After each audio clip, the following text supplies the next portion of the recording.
Hey, what's up, everybody? Welcome back to another episode of the podcast. This is the last episode. I don't want to say that. Episode with someone. I'm planning on doing something after this. So, this episode brought to you by Dimension Systems. They are Guam's premier computer and IT consulting company, creating solutions with technology. Whether you have that big business or you have a little tiny small business or you own a food truck, Dimension Systems can help you get you where you want your business to be. They are focused on you and committed to offering the best IT solutions that you are looking for to help increase productivity and help you watch it grow. That's not on purpose that I'm saying you. They are literally all about you, and they've been all about you since 1987, providing the best customer service and support. For more information, go to dimensionsystems.com or check out their Guam office at the DFS Plaza in Tamuning, right after the Guam racetrack, the former dog racetrack, and the elementary school, LBJ.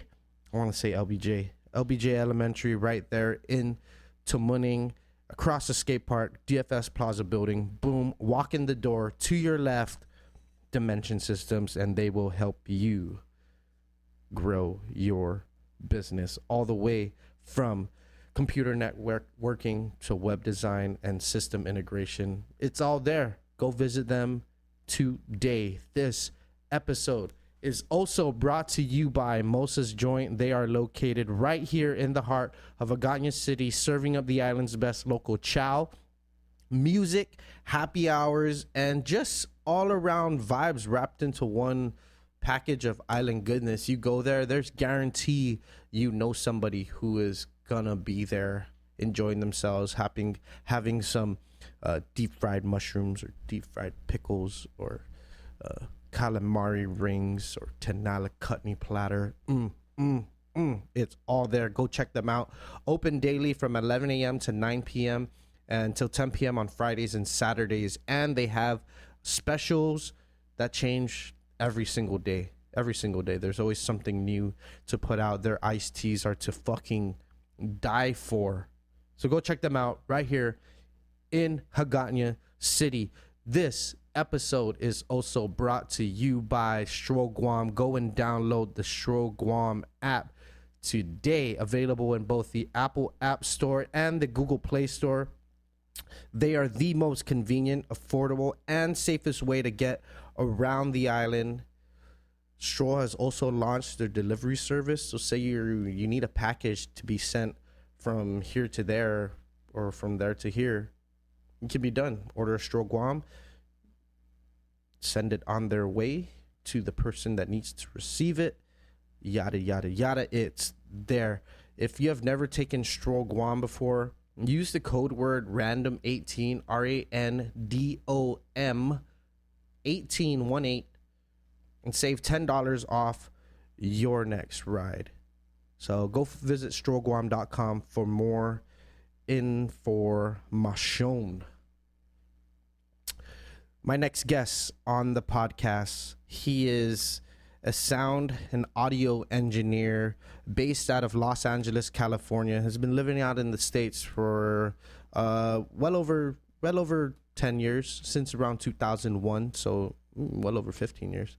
And comes back every so often, and he is back for the holidays. And thank you, Jason J, for linking me up with Teddy Salas. He is now an employee of Sony Pictures, and what an awesome conversation. Got to pick his brain a little bit, and I hope you enjoy it for this final episode of the new year with somebody. I think I got something special. I'm gonna record something tonight and see what's up. But in the meantime, enjoy this episode with Teddy Salas on the podcast, Master Random. Check it out.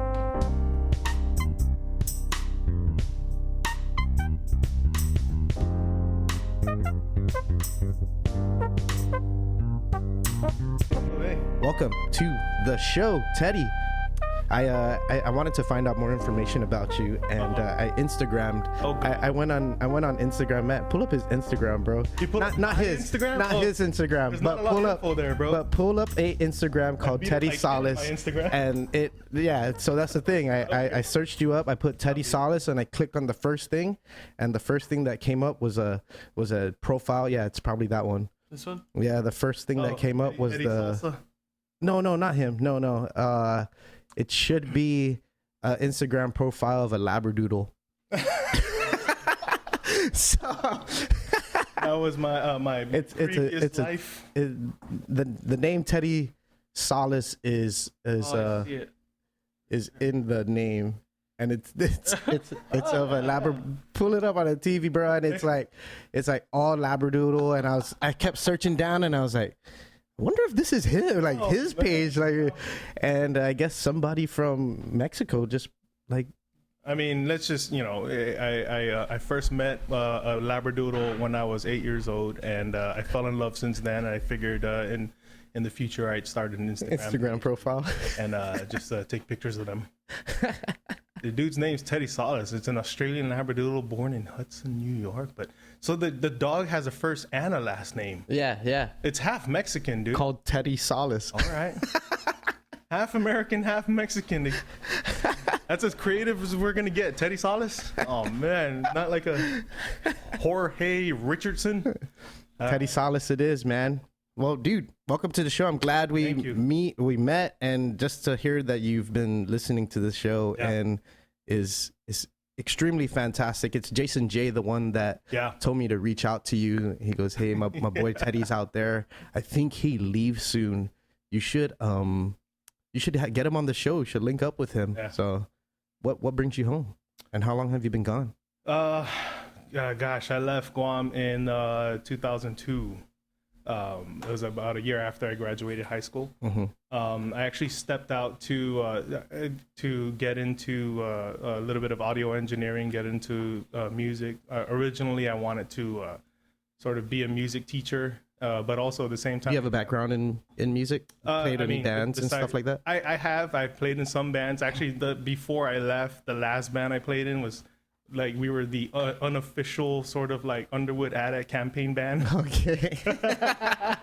We used to play it. It's like how it's like how the Phoenix Stage Band was was Bota's for this last campaign. Oh yeah. Their campaign trail band, and they were at every village org meeting and stuff like that, right? That's what were you Underwood, young? High school? Yeah, I was like 18. Okay, I was just out of high school, but like we would I used to work for Mike Phillips. Okay. Yeah. Okay. And so can you just pull the mic closer to you? Yeah. You can pull it to you. You can. All right. Yeah. They built a wagon, dude, and they stuck us in the back of the wagon, and we would just basically go on just the little door-to-door things, just jamming in the back of the wagon. I was like old school style. Yeah, dude. We took Oye Como Va and we turned it into Underwood Adat. So we're like Underwood Adat. For all you can pull that wire there. All right. Yeah. So. But yeah, and originally, like I said, I wanted to do that, and I found an interest in audio engineering. Mm-hmm. And I wanted to learn more about the science behind getting sounds out and stuff like that. Right. So I left. I went to Arizona. I went to school there. Where in Arizona? It was Conservatory of Recording Arts and Sciences. It was in Tempe. Okay. So I frequented the streets of ASU. Oh yeah, I'm a U of I know. I get it. I pay attention. Bear down, Arizona. Bear down. It's fine. I mean, I'm not a Sun Devil fan or anything like that, but that's the sort of unorthodox, right? For is this something that your parents supported as far as you going to audio engineering? Because no. I mean, for Guam, right? Yeah. And Guam's super conservative in that sense. Back in the day of when you go to school, you're gonna go to school that we're gonna make our money worth 100%. Right? Yeah. No. And that's the thing. It was my mom and dad, dude. My dad essentially ended up going to the grave wondering when I was going to go back to school, quote unquote. Mm-hmm. Because he was always under the impression of even though you had graduated. Yeah, well, Oh, I mean, okay. it's a certificate. Okay. The school that I went to, like it's like you go 6 months and then you have to do a few months worth of an internship, and then you graduate and they give you this certificate, right? Right. Okay. Saying that, oh yeah, you know how to do some shit. That's really it. Right. And so to my dad, because it wasn't the norm, I'm not on Guam working. I didn't go to a 4-year college. I didn't join the military. He technically doesn't really have an idea of it because it's not the norm. Like going down this branch is not. It's not the typical American dream, right? I mean, go to college, get a career job. Yeah. And so there was actually a good example was there was one year I came home and he was telling me this story about he was at the Santa Rita Fiesta, and I was my family's from Santa Rita. I lived in Agate forever too, but I played baseball in Santa Rita for like almost all my life growing up. And he was like, yeah, I met your old coaches, and they're all asking, how's Teddy, what's he doing? And he goes, I told him, he's in Hollywood doing music. And I was like, okay, Dad, that's both wrong, but I'm glad you're paying attention, bro. And we talked about this. But then he goes, I started saying that, and everyone's like, yeah, that's nice, man. And then one of the old, I guess the old mayors was like, yeah, my grandson actually just got promoted to, sergeant or something. And he said, boy, and then everybody stopped talking about you. And I was like, dude, Dad, that's okay. Right. Like, that's okay, man. As it's we're not trying to like do this so that I can make, like whatever, make a name or anything like that. Right. But if you think about like old school mentality, right? Yeah. And just that's like it, yeah. Everyone's pastime is sitting in a circle and talking about the successes of their children. Yeah. Like living off the pride of their right. Of what their children are doing. Yeah, I mean, my it still happens today. I mean, I'm dude, my older siblings. I'm not the golden child in my family. So. That's true. I mean, technically, me neither, bro. It's like, but like my older sister, she did the school thing. My sister, right below her, same thing. She was working as a medical assistant. My brother was in the military, dude. And it's like, and here comes Daddy, doing. Are you the youngest? In Hollywood, yeah. Okay. I'm the youngest, so of course someone had to fuck it all up. break the mold. I got this, guys. Called breaking the mold. Yeah, exactly, bro. Go be smart. I got it from here. I don't know what he's doing out there. Music in Hollywood, that, bro, both not true. but I love you so much, old man.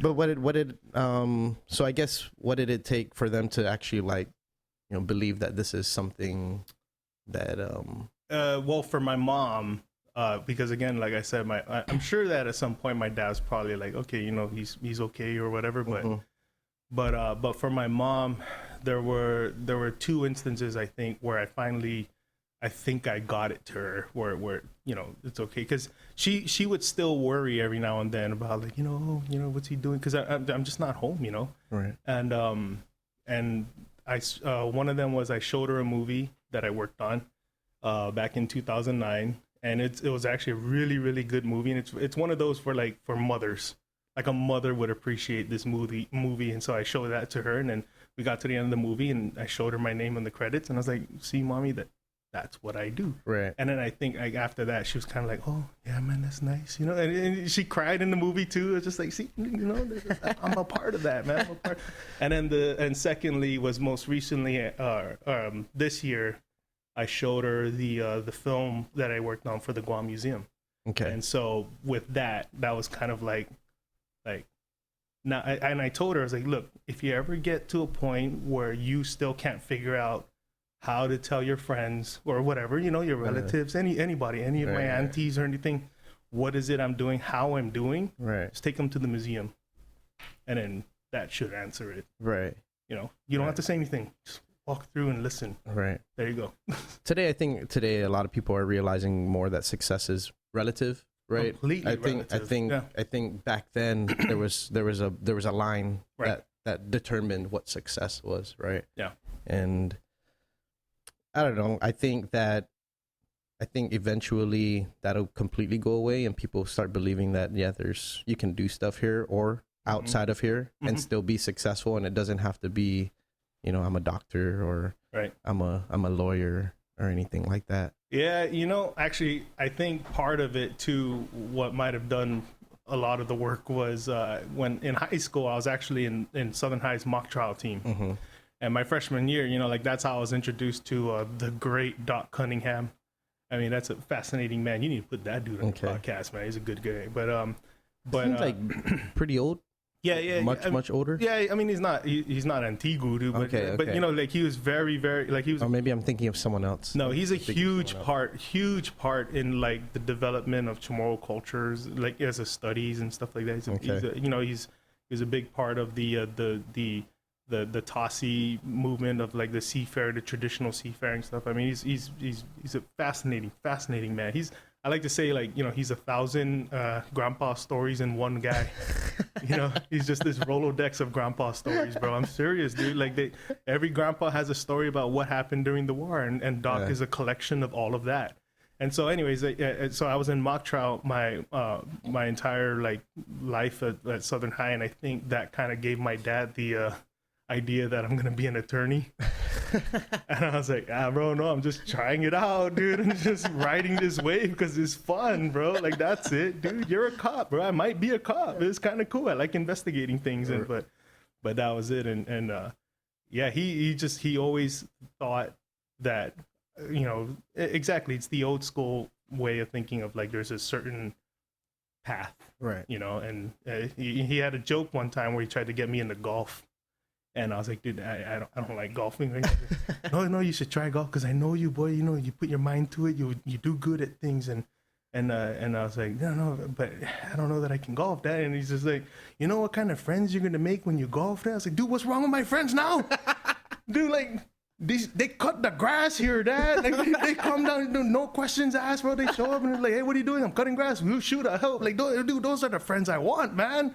I don't want golf friends. I don't want a doctor and a lawyer, because he's like, yeah, you know, you'll be friends with doctors and lawyers and judges. Like, dude, that's okay. That's crazy, I'll man. make one or two of them. That's fine. I mean, because, you know, my parents are in their 50s and they still sort of, they have that mentality. Yeah.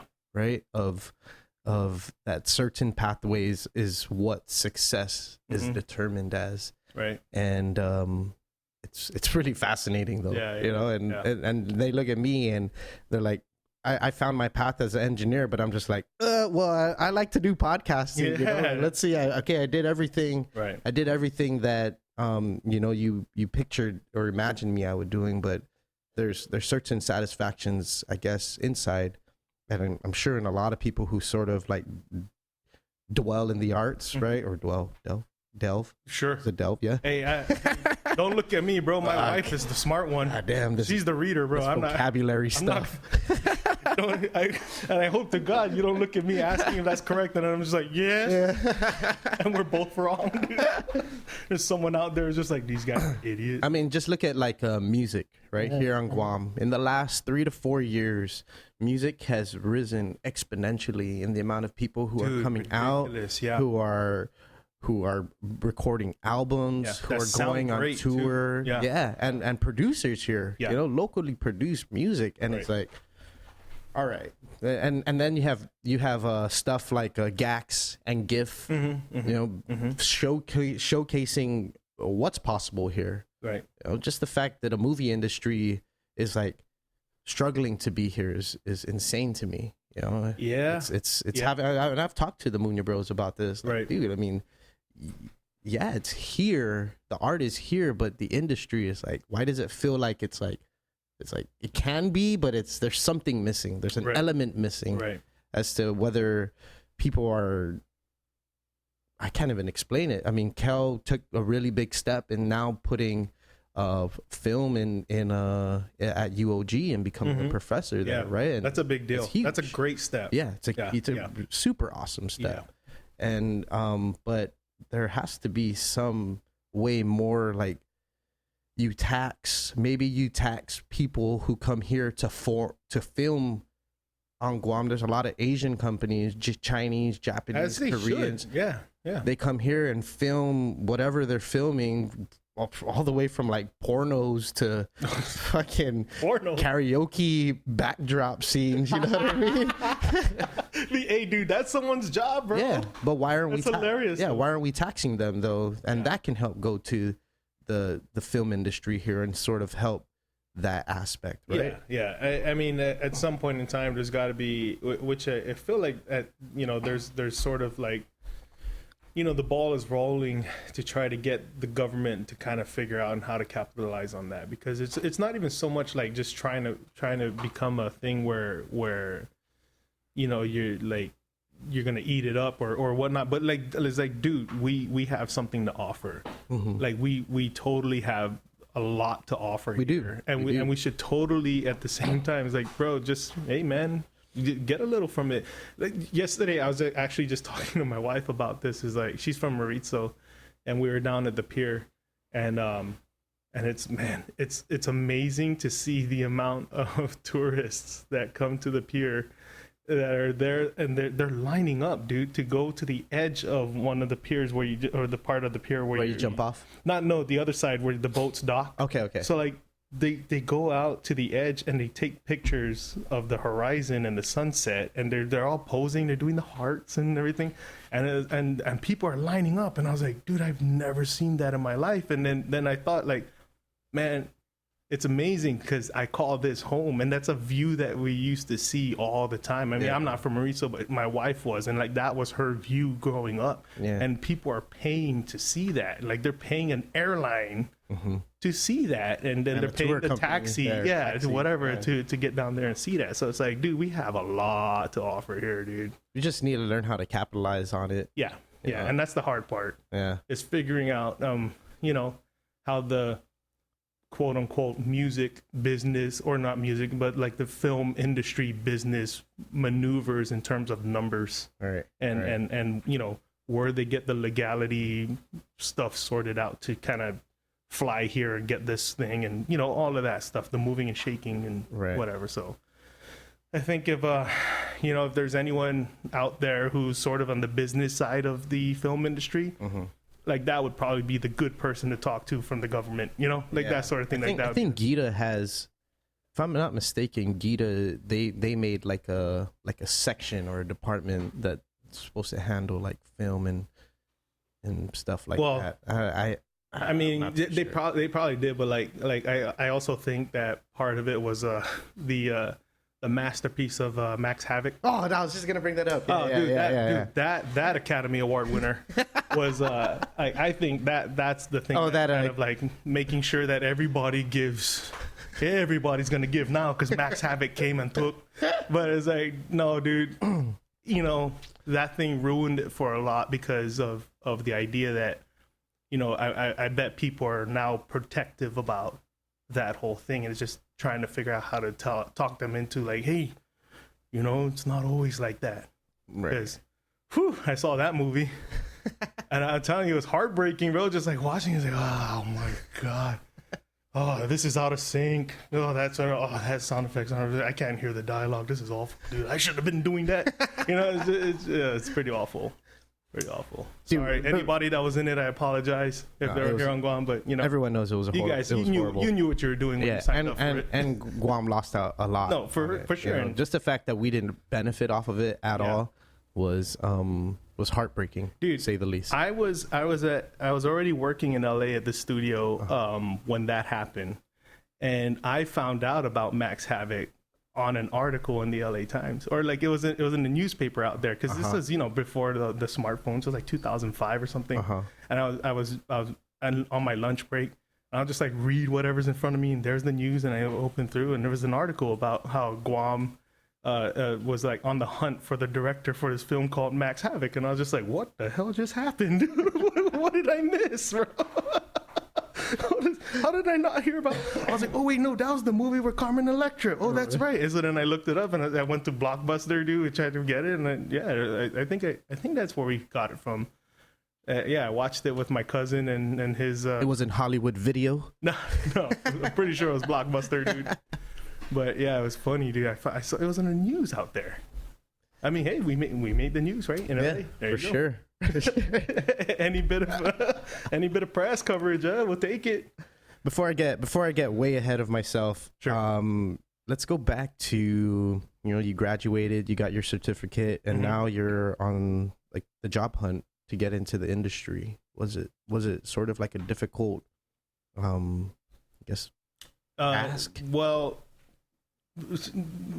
kind of, not really. Like, I was actually lucky enough. I was I mean, it doesn't happen all the time to people that come out of my school, but part of the curriculum is, in order to graduate, you have to do an internship and you have to do these hours, right? And so I started my internship at a place called Roundabout Entertainment, and it was just this small, like, boutique, like, just indie film sound house. And there was about, by the time I got there, dude, I was like the 7th person in the door. There was like 7 employees, and when we finished, they actually hired me on, and they offered me a job, and I was like, oh, dude, of course, like, you know, like, this is, I'm in. Like, that was it. So it was that was essentially what happened. And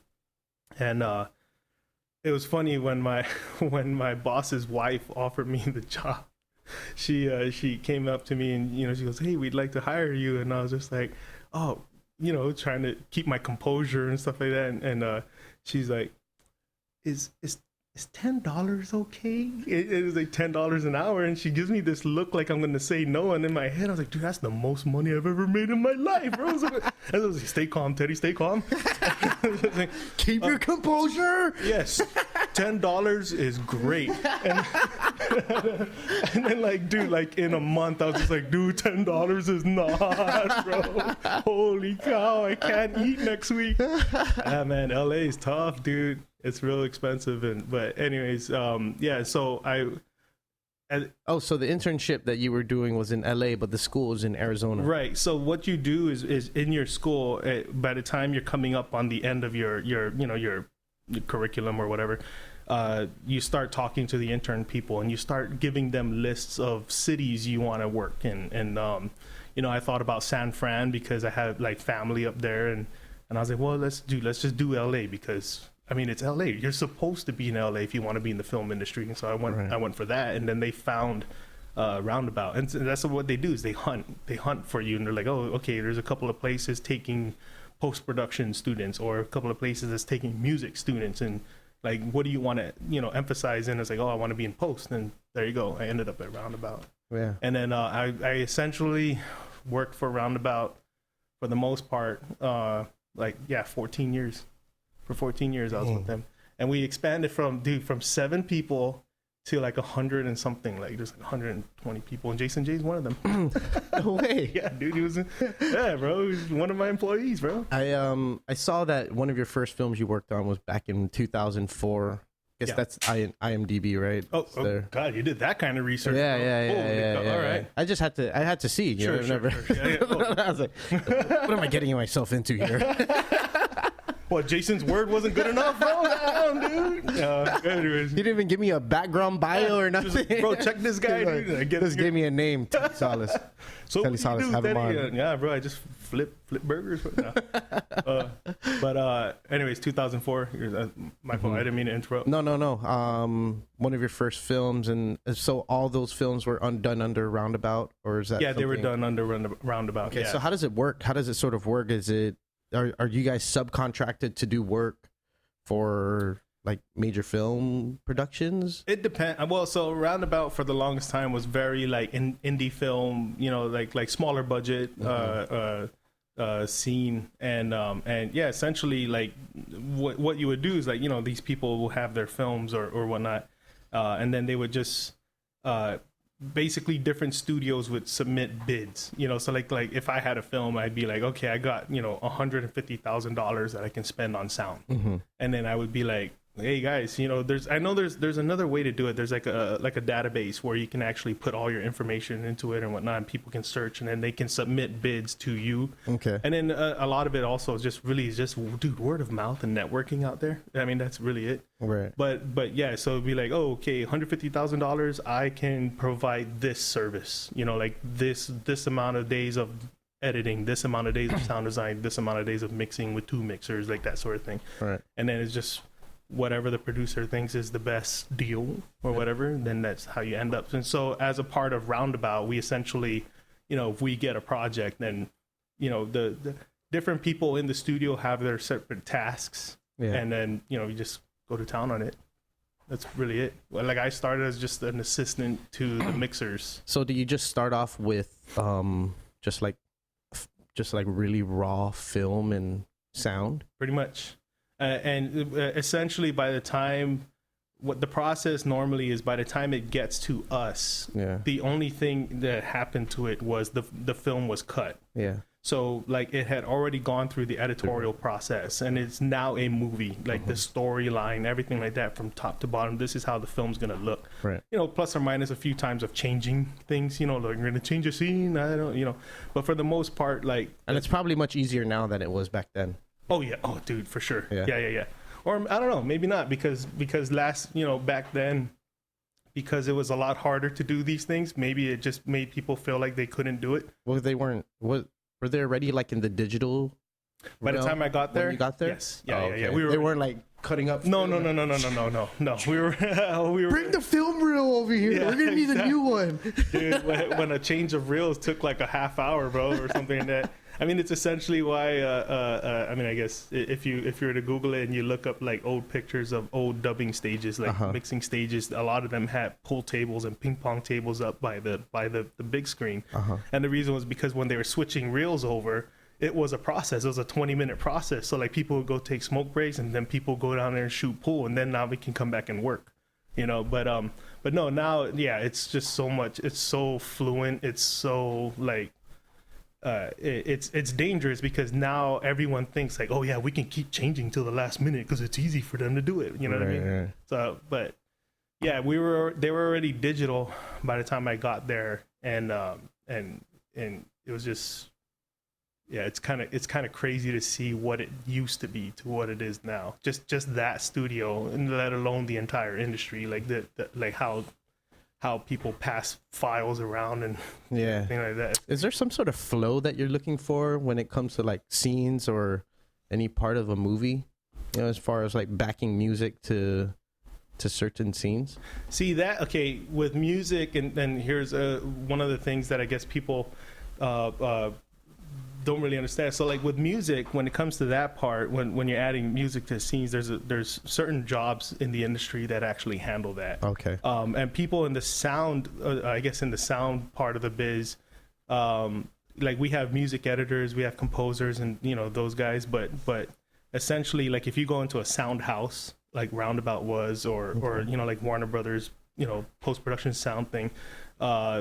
The music side, like essentially they're handling all the editorial of like dialogue, sound effects, and all things like that, and then the final mix. But usually the music side almost kind of lives on its own like entity. Okay. You know, that a lot of the decisions of like songs to put in a film is, you know, between the director and sometimes the picture editor, sometimes the music editor or the music supervisor or the producers. They're the guys that are. So you're more sound effects? Yeah.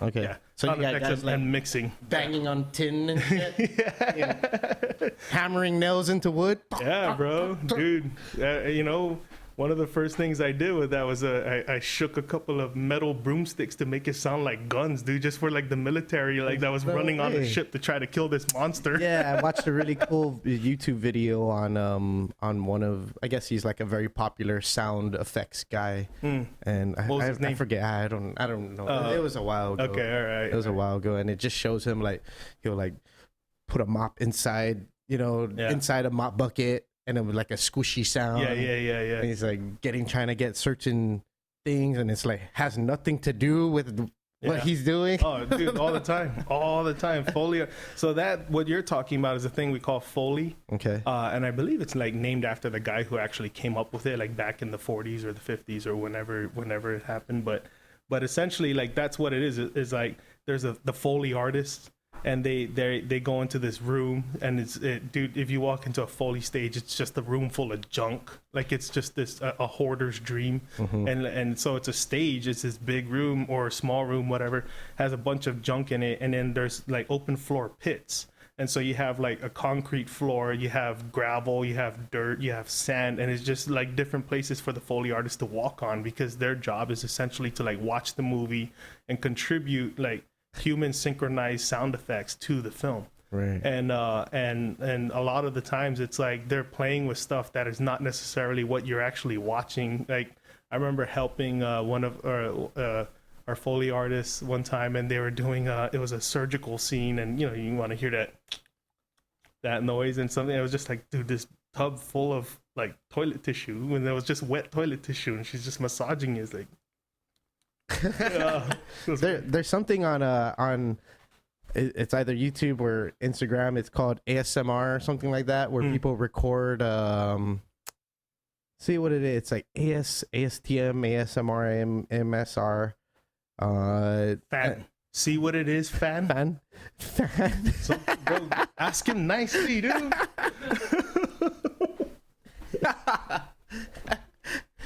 Yeah, and what it is the people just they're recording like them drinking, and it's like the gulping sound of them drinking, dude, or them like rubbing a brush against a mesh wire, and I guess it's supposed to be soothing, or it's like an in thing now. Man. What is it called? ASMR? Yeah, ASMR. Want to check? Yeah. ASMR. Let's listen to it. Just like, is it like those videos of the people just eating? It's like it's almost for like, us to be fascinated by them making a sound. It's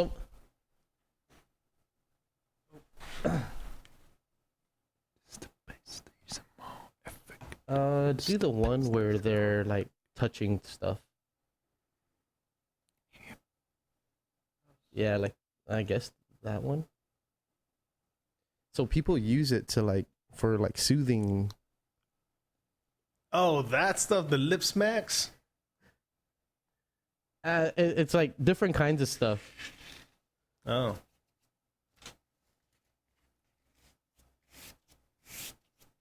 Interesting. Yeah. That's all psychoacoustics then, dude. That's essentially what this is.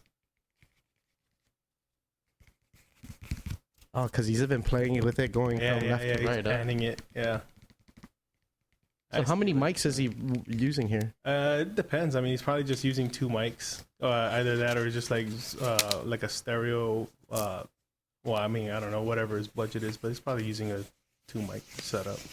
They make stereo mics that's just like 1 mic, but it comes with 2 plugs so you can pan it left, right. Yeah. Yeah, no, that looks like it's some sort of and it got 1 million views. Hey, dude, people need to sleep, right? That's it. Yeah, that looks like psychoacoustics, actually, which is a real thing, man. So is there something, I mean, that sound engineers have to be aware of when they're working with like now surround sound compared to just regular stereo sound?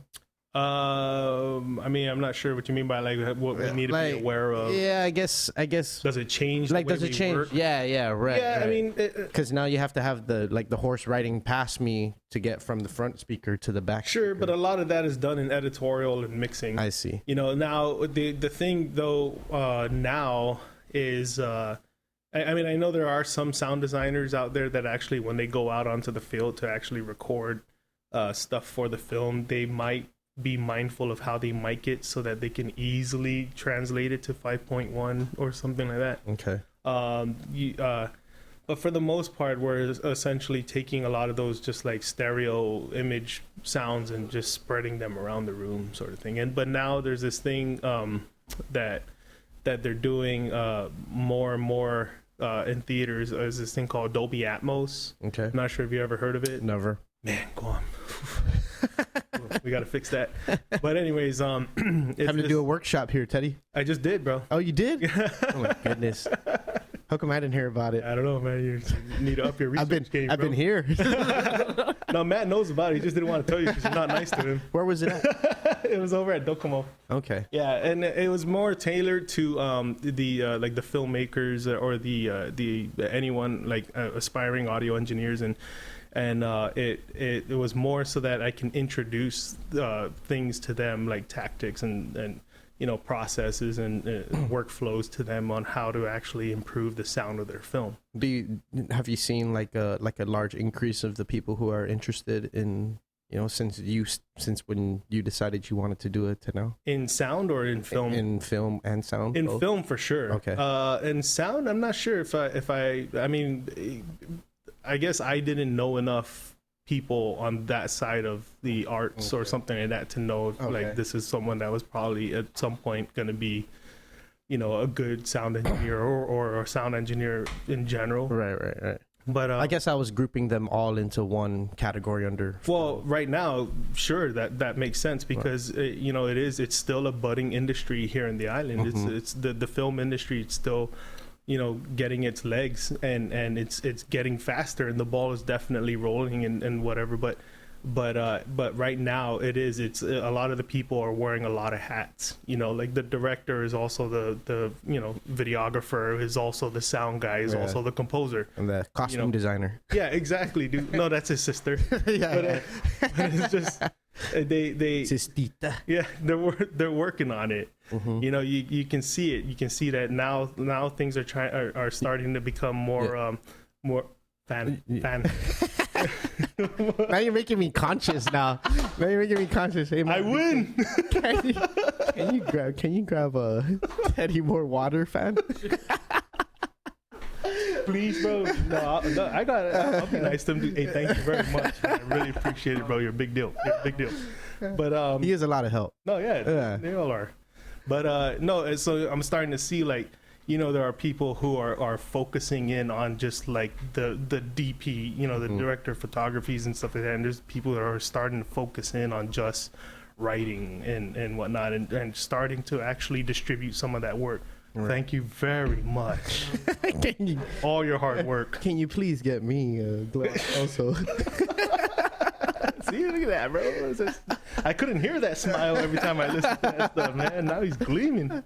But yeah, so now it's kind of like part of the workshop was hoping that somewhere, you know, even if that person didn't attend, but somewhere at some point down the line, thanks, bro, there's gonna be someone here that's gonna start becoming that guy who's the sound guy. Right. Or both, you know, a number of people, right, like that because Guam is small enough to be that, right, to where it's, you don't need a densely populated or everybody to be doing the same thing. No, I mean, well, but then the only, then they monopolize. That's right. I mean, it's hard. This is true. But it's hard because this is, you know, like, again, like the arts, dude, the arts are still, especially, you know, here, a lot of it are passion projects. And so it's kind of hard it's kind of hard to just like make sure that you can find the guy that's down to do this for a 6-pack, you know, right, like you got to like really, really work to find these people and make sure that in the 15th hour, they're not ready to quit because they know that they want to be a part of this, whatever this is, that's something special, you know, like it's hard to find that, right, especially with passion projects, right. Out there, you can pay anyone to do it. Just everyone will take money for it, dude. But it's like over here, a lot of it is passion, man. And there are some money, but sometimes you just do for reals. You're just paying with the 6-pack and a joint or something. Yeah. Dude. What would have to change though? I think just more product. You know, just more product, because the more and more people start seeing the product actually come out, then the more and more people can start taking it seriously. Yeah, I'm over the last few years, I started to really believe that our main export would be talent.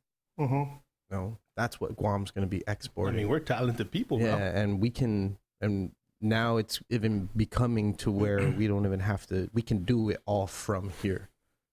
Right. Well, that was one of the things I mentioned at the workshop was like, so I mean, I guess not to backtrack too far, but the person who put together the workshop, Cara Flores, she works with she has this show called Nihi, and it's like I've heard of it. Yeah, like it's a kids kind of show. Yeah. And so I work with her a lot.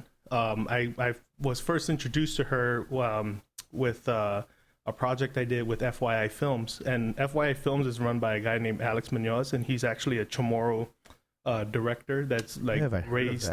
Yeah, he's out there in the States. He's from, I think, Northern California, and I think I met him. I don't remember what year I met him, but I met him a while ago, and he and I have been, you know, we hit it off pretty well, and we started doing work together. And he has this nonprofit called FYI Films, where he basically goes to like different places with like a camp for incarcerated youths, and he does like a 2-week filmmaking workshop with them. Okay. And then at the end of the day, like, you know, they shoot like a 20-minute short film, and dude, they always land in like film festivals. Like, he's just, that guy networks the hell out of things, man. But no, he's a really good dude. And so he did one here at DYA. Okay. And Kara was part of that project, and her and Julius Santos was part of that project as well. Oh, I think I saw that film. Did they make like a Duendes film? Duendes, yeah, Duendes Gone Bad, yeah. So Alex, that was his nonprofit that did that. Okay. And so that's how I first met Kara. Was they actually flew out? That's why it sounded familiar. Yeah. And so they did Kara, Julius, and actually one of the members from the film, from DYA, they flew out and they came to the film festival. They watched it. It was pretty cool, you know. And I met her out there, and so since then, she and I like started doing some work together, where I you know, offered to help her with Nihi, and so I started doing some work with her, and so she's also essentially how I got the gig for the Guam Museum. Okay. And so, anyways, again, I digress, but at the workshop, I mentioned, like, I am happy and I am completely honored to be a part of this, and I'm more than happy to actually be doing the work for Nihi in LA. But I think I would be much happier knowing that it didn't have to leave Guam. Right. You know, like, and so like that's what I'm hoping happens, is that at some point someone's like, you know what, dude, I got this, and then he becomes the sound guy, and then it just doesn't have to leave the island anymore. Like, I'm okay. Like I said, I'll do all the sound work for anything, because I really want to be a part of something special, and to me, this is something special. But it'd be so awesome knowing that, oh yeah, it didn't come to me. Why? Because it stayed here. Yeah, but that's the thing, though. Like I said earlier, just because it's being done out there doesn't mean it's ever left here. You know, because Sure. it's coming from someone from here. Right. And now today people who are out in the States it's easier for them to give back Right. to whatever they've learned or whatever talents that they've garnered while living in the mainland, right? Right. But at the same time, to me, what that says is that we can. Right. Like while it's here, it can be done. I see. You know, it's not so much that it can't be done now, but from the, I guess, the level of work that I'm used to in terms of like what would be put into this project in terms of, you know, like how it sounds and whatnot. Like, I want to make sure that, you know, I'm a sound snob now, dude. I've been working in it for a while, so sorry, like, if I don't think this mic is good. No, but Here I am sitting, I'm like, man, I wonder what he thinks about the sound production no. Your mics are fine. Actually, I wanted to tell you about your levels, dude. I was going to give you a pointer about trying to up your levels, because there is a difference between your stuff and everything else that I listen to. But we can fix that. Okay. That'll be awesome. Yeah. For sure. Yeah. But actually, John Bermudez was also at my workshop. Okay. And I was like, yeah, dude, I've been wanting to meet him. Wanted to tell him if he could tweak one thing here for his levels, bro. I think it'd be good. We'll be good. But other than that, everything else sounds great. Thank you. But no, and so like I said, it tells me that someone over here can do this job here. Right. You know, it's like if I left LA and I came here, then of course I would want to be that guy. Although I just don't know that I want to open it as a business and just like make it be the one thing that I do the whole time. I think I just come back and find a job and then do it on the side. You know, I guess that's what's tough, right? It's especially in industries like that where the industries maybe don't exist, right? And for people like you with the skill that you have, and to actually be able to make a living off of it, right? Right. And maybe on Guam, maybe you won't be able to make a living yet. Easy. Right. It would be much, much harder. And I think it's still beneficial, you know, for you to still come back. Maybe GVB needs to do something in a sense where they spend money to bring back people here, and they have workshops every week. Sure. Bringing someone back. Yeah. I mean, because it's no longer about the resources. It's no longer about that, dude. We're like, technology has expanded, dude, tenfold since I left Guam. And so we can't have that sort of, oh yeah, but we're not in the States, so we don't have this and we don't have that. But it's like, dude, that's not the excuse anymore. That's not the excuse anymore. Yeah, for sure. It's more so the exposure to the whole thing as a big as a big picture. Mhm. You know, like there's a lot of really good engineers here, dude. That like the new albums that are coming out, and like John Dank's second album, Mhm. 4-piece. Right. Like those albums sound great. Right. I Right. mean, they are great sounding albums, man. Shout out to Ryan Shook and RJ Pereira. Right. Right. I Yeah. study, bro. I study. You know, I do. You're not always home, right? Hey, Like you know man. what's going on. Dude, I'm like just like trying to find out. Wow, who did that? Like, ooh, wow, that sounds good. And, like, no, so you know, and that goes to show like the talent is there with whatever equipment is already here. So like that's no longer a thing because technology allows us to do that. Yeah. You know, so now it's just it's more of like a lot of the things that I exposed in the or not exposed, but introduced the filmmakers to at the workshop. Like these are things that like, you know, it's second nature for me, but everyone was just like, whoa, dude, I had no idea. It's like, yeah, so that's what I'm trying to do. Is just like open your eyes to this is how we get here from here.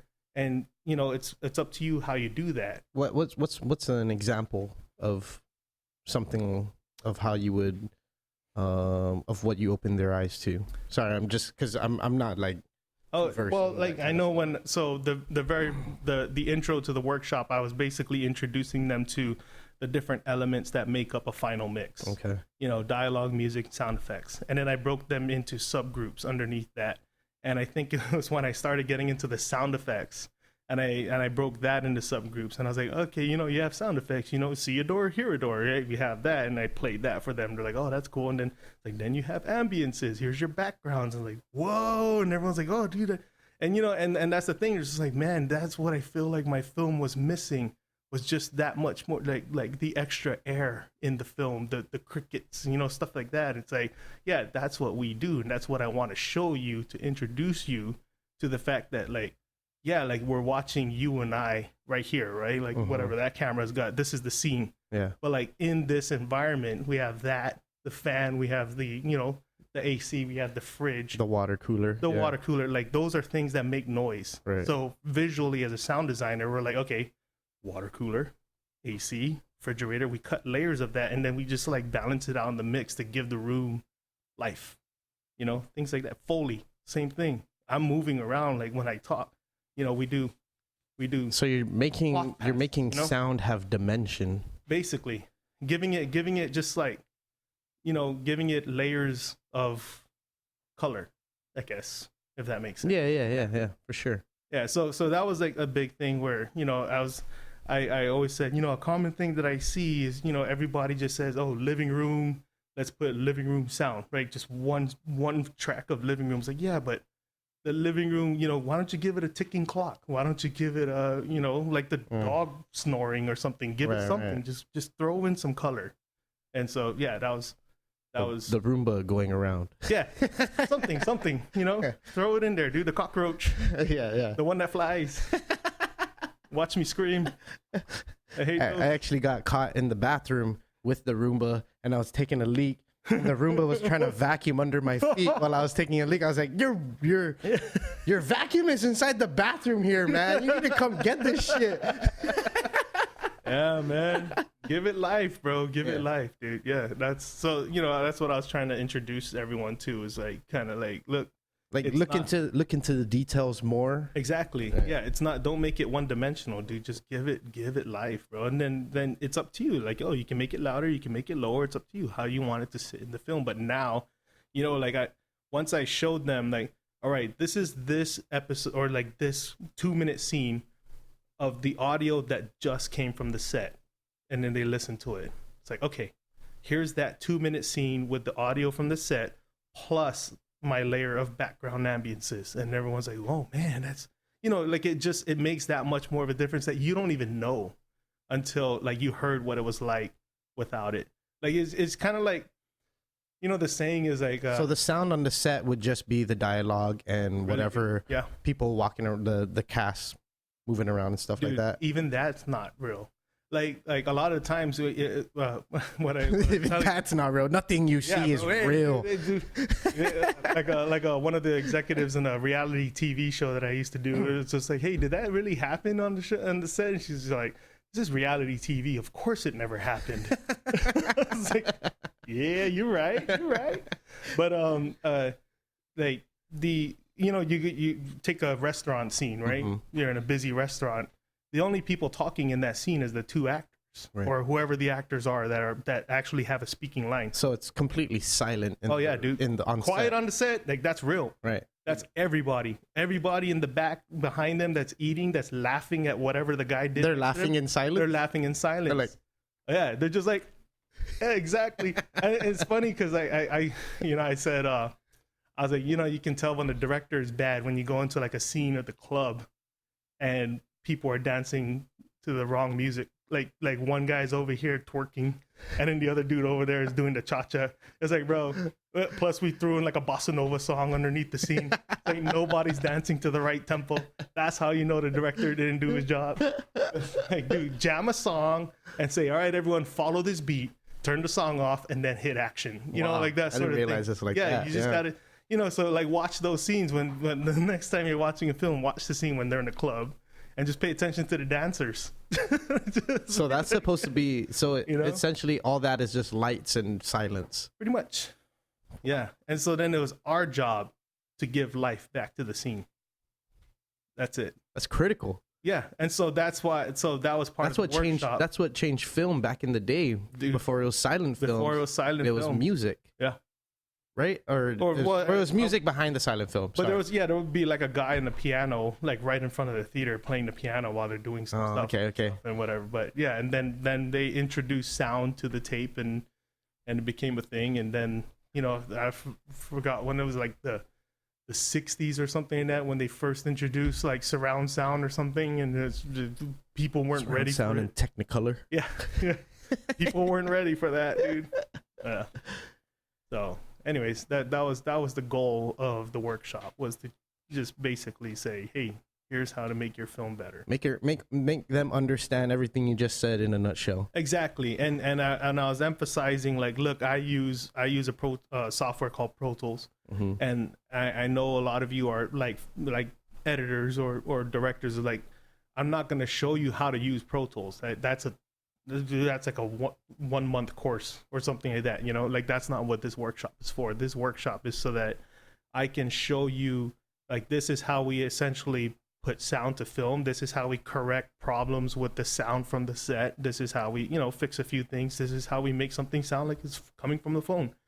I want to show them the tricks and then just be like, all right, now use whatever software you use and apply whatever I showed you with it, Yeah. But if you really want to be serious about this, buy Pro Tools. Like that. Seriously, bro. Come on now, get off that other stuff. Come on, cut it out. If you want to be serious about sound, bro, get Pro Tools. Coming out of the workshop, did you feel it was something that you needed to continue doing? I would love to. I think, like, if I did continue to do it and it was the same people that attended the first one, then I'd have to change the subjects. Yeah. So I'd have to, like, go into more detail about the stuff that I went through with them the first time. Yeah. What if, like, GCC or something like that, or some kind of trade school can get, people like you who live out in the States and making a living out in the States, like, do online, like, webinars and stuff, but it has to be more hands-on too, right? Yeah. And so, that was part of the other thing too, is like, my original intention while I was doing the workshop was I wanted these guys to do hands-on stuff. And so I had originally planned a couple of things where I was going to hand it to them, and then as I am doing some editorial work, they were going to do it with me. But come to find out, it's like some of the software didn't want to work properly, like with importing the stuff that I had created for them. And I was just like, all right, dude, I guess I got to scratch that, so there went all of that. I had to find fillers to fill in the views. Oh man, we would have been doing hands-on for the next 15 minutes.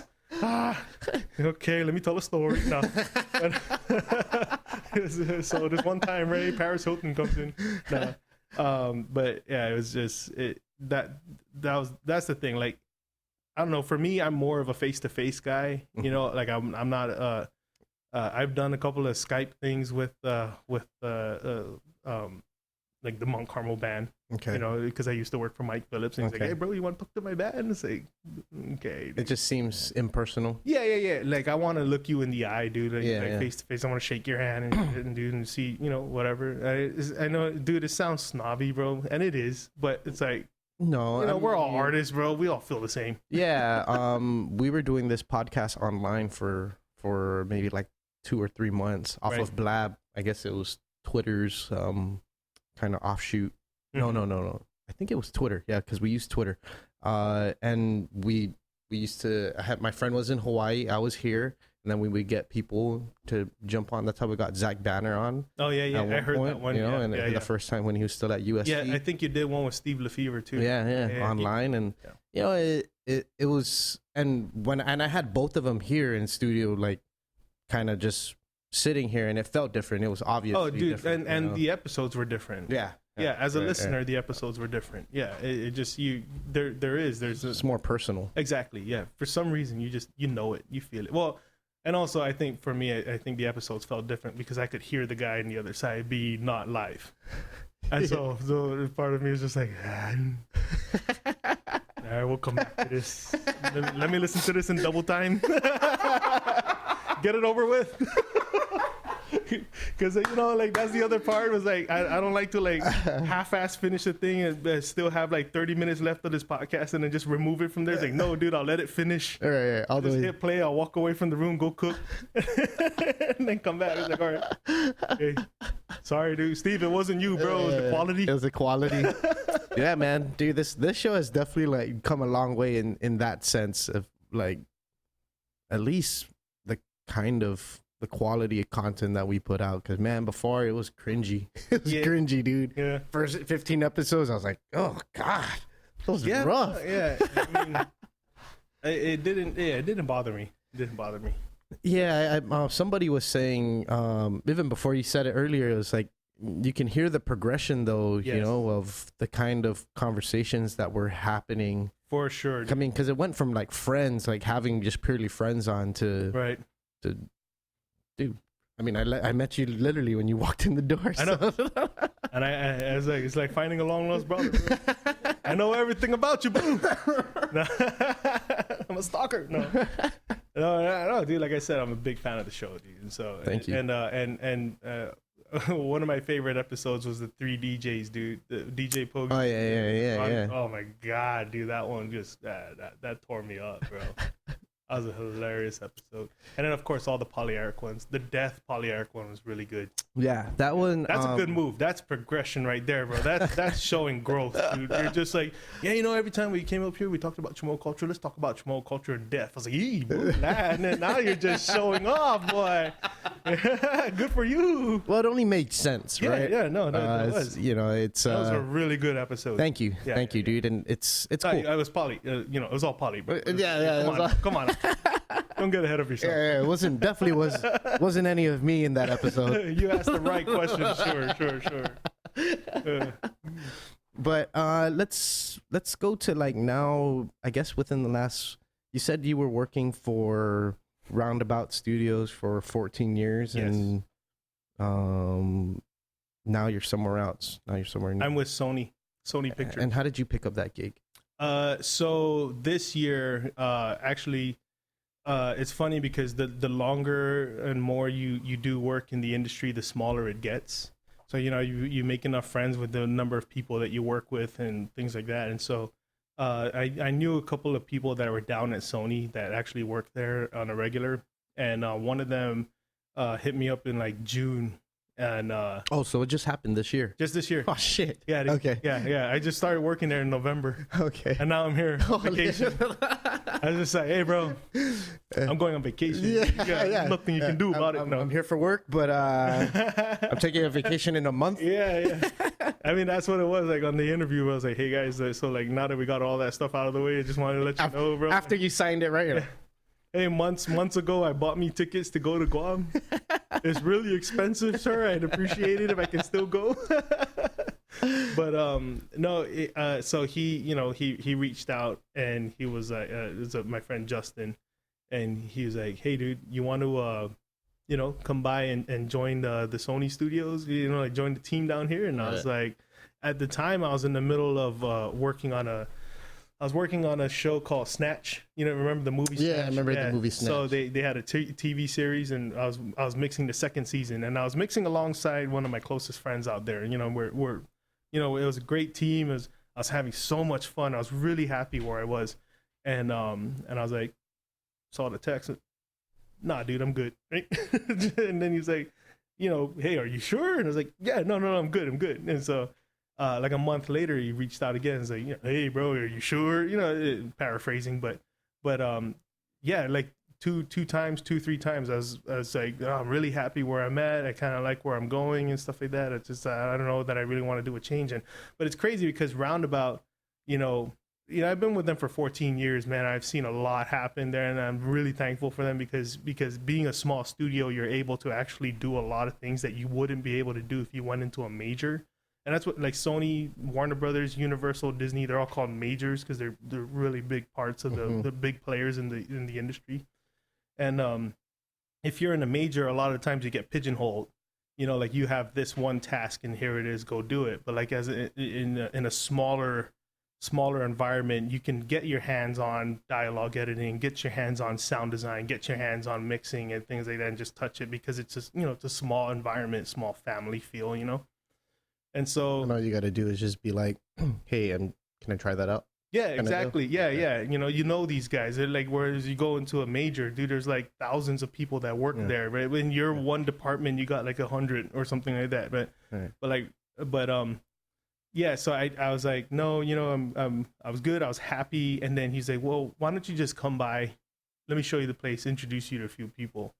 And I was like, all right, fine. You know, just let's do that. And I don't know. Like I went one night and just walked through the studio, and I was like, because it's a lot, like it's literally a lot, you know, you can take golf carts to get around the place, dude.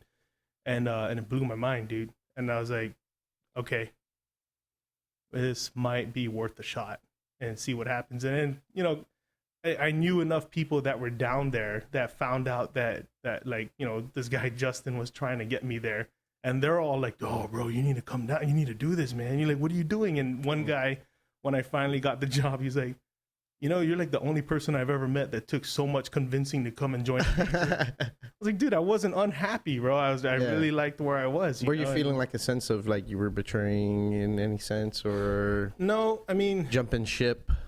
I mean, sure. So the thing about it is like, so roundabout, you know, for lack of a better way to say it, like I was kind of a major player there. Mm-hmm. You know, at some point I became like the chief engineer that was designing the stages that we were using, and so that's how Jason came along and started working with us, because I needed a guy to help me out, do wiring, and Jay was like, yeah, I'll take a job, right? And I was like, come along, bro. And so we hired him, showed him how to do some wiring, and he helped me wire the stages together, and so, you know, the boss and I have this sort of special relationship, or the owner, the CEO. Yeah, I mean, you were there since the beginning, right? Yeah, pretty much. He took me on as I was a 21-year-old kid and whatever, and so it's kind of like, it wasn't so much like betrayal, because it's hard for me to say no. Sorry, yeah, that was a horrible choice of word. I mean, I couldn't but I mean, think of a good word.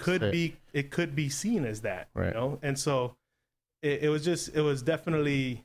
I like when I first told him about it, because when I made the decision, I didn't have this like have a talk with them saying I'm getting offered this thing from Sony, make me an offer to make me stay. Like, it wasn't like that. It was like, I made the decision, I accepted the gig at Sony, and then I went and I told him, which is kind of, assholey, but I was also like, I didn't want that fight. I wanted to try this. I've never been on a lot. Yeah. I mean, I've been on a lot, but you didn't want the talk maybe to influence me to not your decision, right? And I wanted to know that I tried. I wanted to at least go to Sony. I mean, it's a big gamble. Going to this place was a big gamble, and so it's like, I wanted to at least know that I tried it, and I didn't want him to talk me out of it. And then at the same time, I also didn't want him to think that excuse me, I had one foot in the door and one foot out. That I was actively looking for another gig, because I wasn't. I was really happy. Right. It's like, dude, it just, I've never been on a lot. Do I want to try this out? And and then I gave him the like, dude, if this hits, man, this could be really big for my career and whatever. And I think that's not the right thing to tell the owner of a company that's like doing really well and trying to compete, because then it makes him feel like, well, you think my company can't do that for you? And like, that's not what I'm trying to make him feel. It's just like dude, come on, man. But that's what can be sort of given off by that, sure, right? by that sort of talk. And so that's rough, dude. That's tough. I mean, you spent 14 years at a place that obviously you care about and respect a lot. And I have a friend who's run into an opportunity, and he's having a hard time telling his boss, like, hey, so this opportunity came up, and I keep telling him, I was like, bro, if you want it, you just got to do it, dude. Right. There's never going to be a perfect time for you to say when or if, and then the opportunity is going to slip out the door, and that's it. And you're going to be left with, damn, what if I take it? Well, and especially like he gave me the offer to come back if it doesn't work out. And like in my head, I'm like, yeah, I'm not coming back because this is gonna work out. Like that's my motivation. Right. My motivation is that if I came back, then it seems. You said it in a nice way, right? Yeah. Oh, I didn't even say it, bro. I didn't even say it. No, in your head. I was showering that night, just like, I'm not coming back, dude. No, it's just like the motivation is to like, if I do come back, then it's basically me saying that this didn't work out. Yeah. But my goal is for it to work. But you're not gonna leave hoping that it doesn't work out. Exactly. Right? Yeah. And so that's the thing, is I also just didn't want to be like, no, I'm not gonna do it, because then there's always gonna be that, what if I did? Because the ceiling at a place like Sony, man, is like, Roundabout's great, dude, and I love that place, and they're doing such great work and all that. But dude, the ceiling, like the projects that roll through there. I mean, dude, the TV stages, they work on like The Simpsons. Like they're just all kinds of Ray Donovan, True Detective. Come on now, it's some really good stuff that I really love watching, and that rolls through Sony. Yeah. Okay. Yeah. Right. And Roundabout's great because like I said, we did the Defiant ones there, so like that. Those are I saw that. Really good projects. HBO, the Dr. Dre one, right? Yeah, Dr. Dre and Jimmy Iovine. Right. Yeah, that was one of the most fun projects I've ever done, dude. It was just, like, there's what made it different? What do you mean? I guess. Like what made it so fun? Right. The environment, like the people that were on the project, because that's one of those projects where it lasted like over a month, maybe 2 months. We were working on the sound for it, and at any given time, dude, when you're cooped up in a room with people that long, like things can happen, right? But like never once that we ever feel like we wanted to choke each other or anything. So it was a really room full of really good people, and plus the content, like, dude, Dr. Dre was an inspiration to me, like getting into actual audio engineering. And when I started like really paying attention to sonics, like, and I'm a big into hip hop, and he was one of the producers that I sonically really, really liked. Like, dude, this guy picks the right reverbs, things like that. And so, of course I watched. I looked at the guy who was in charge of putting together the projects. I was like, oh, dude, I know we're busy, and I know I'm still building stages right now, bro, but I don't give a shit what happens. I need to be on Defiant Ones.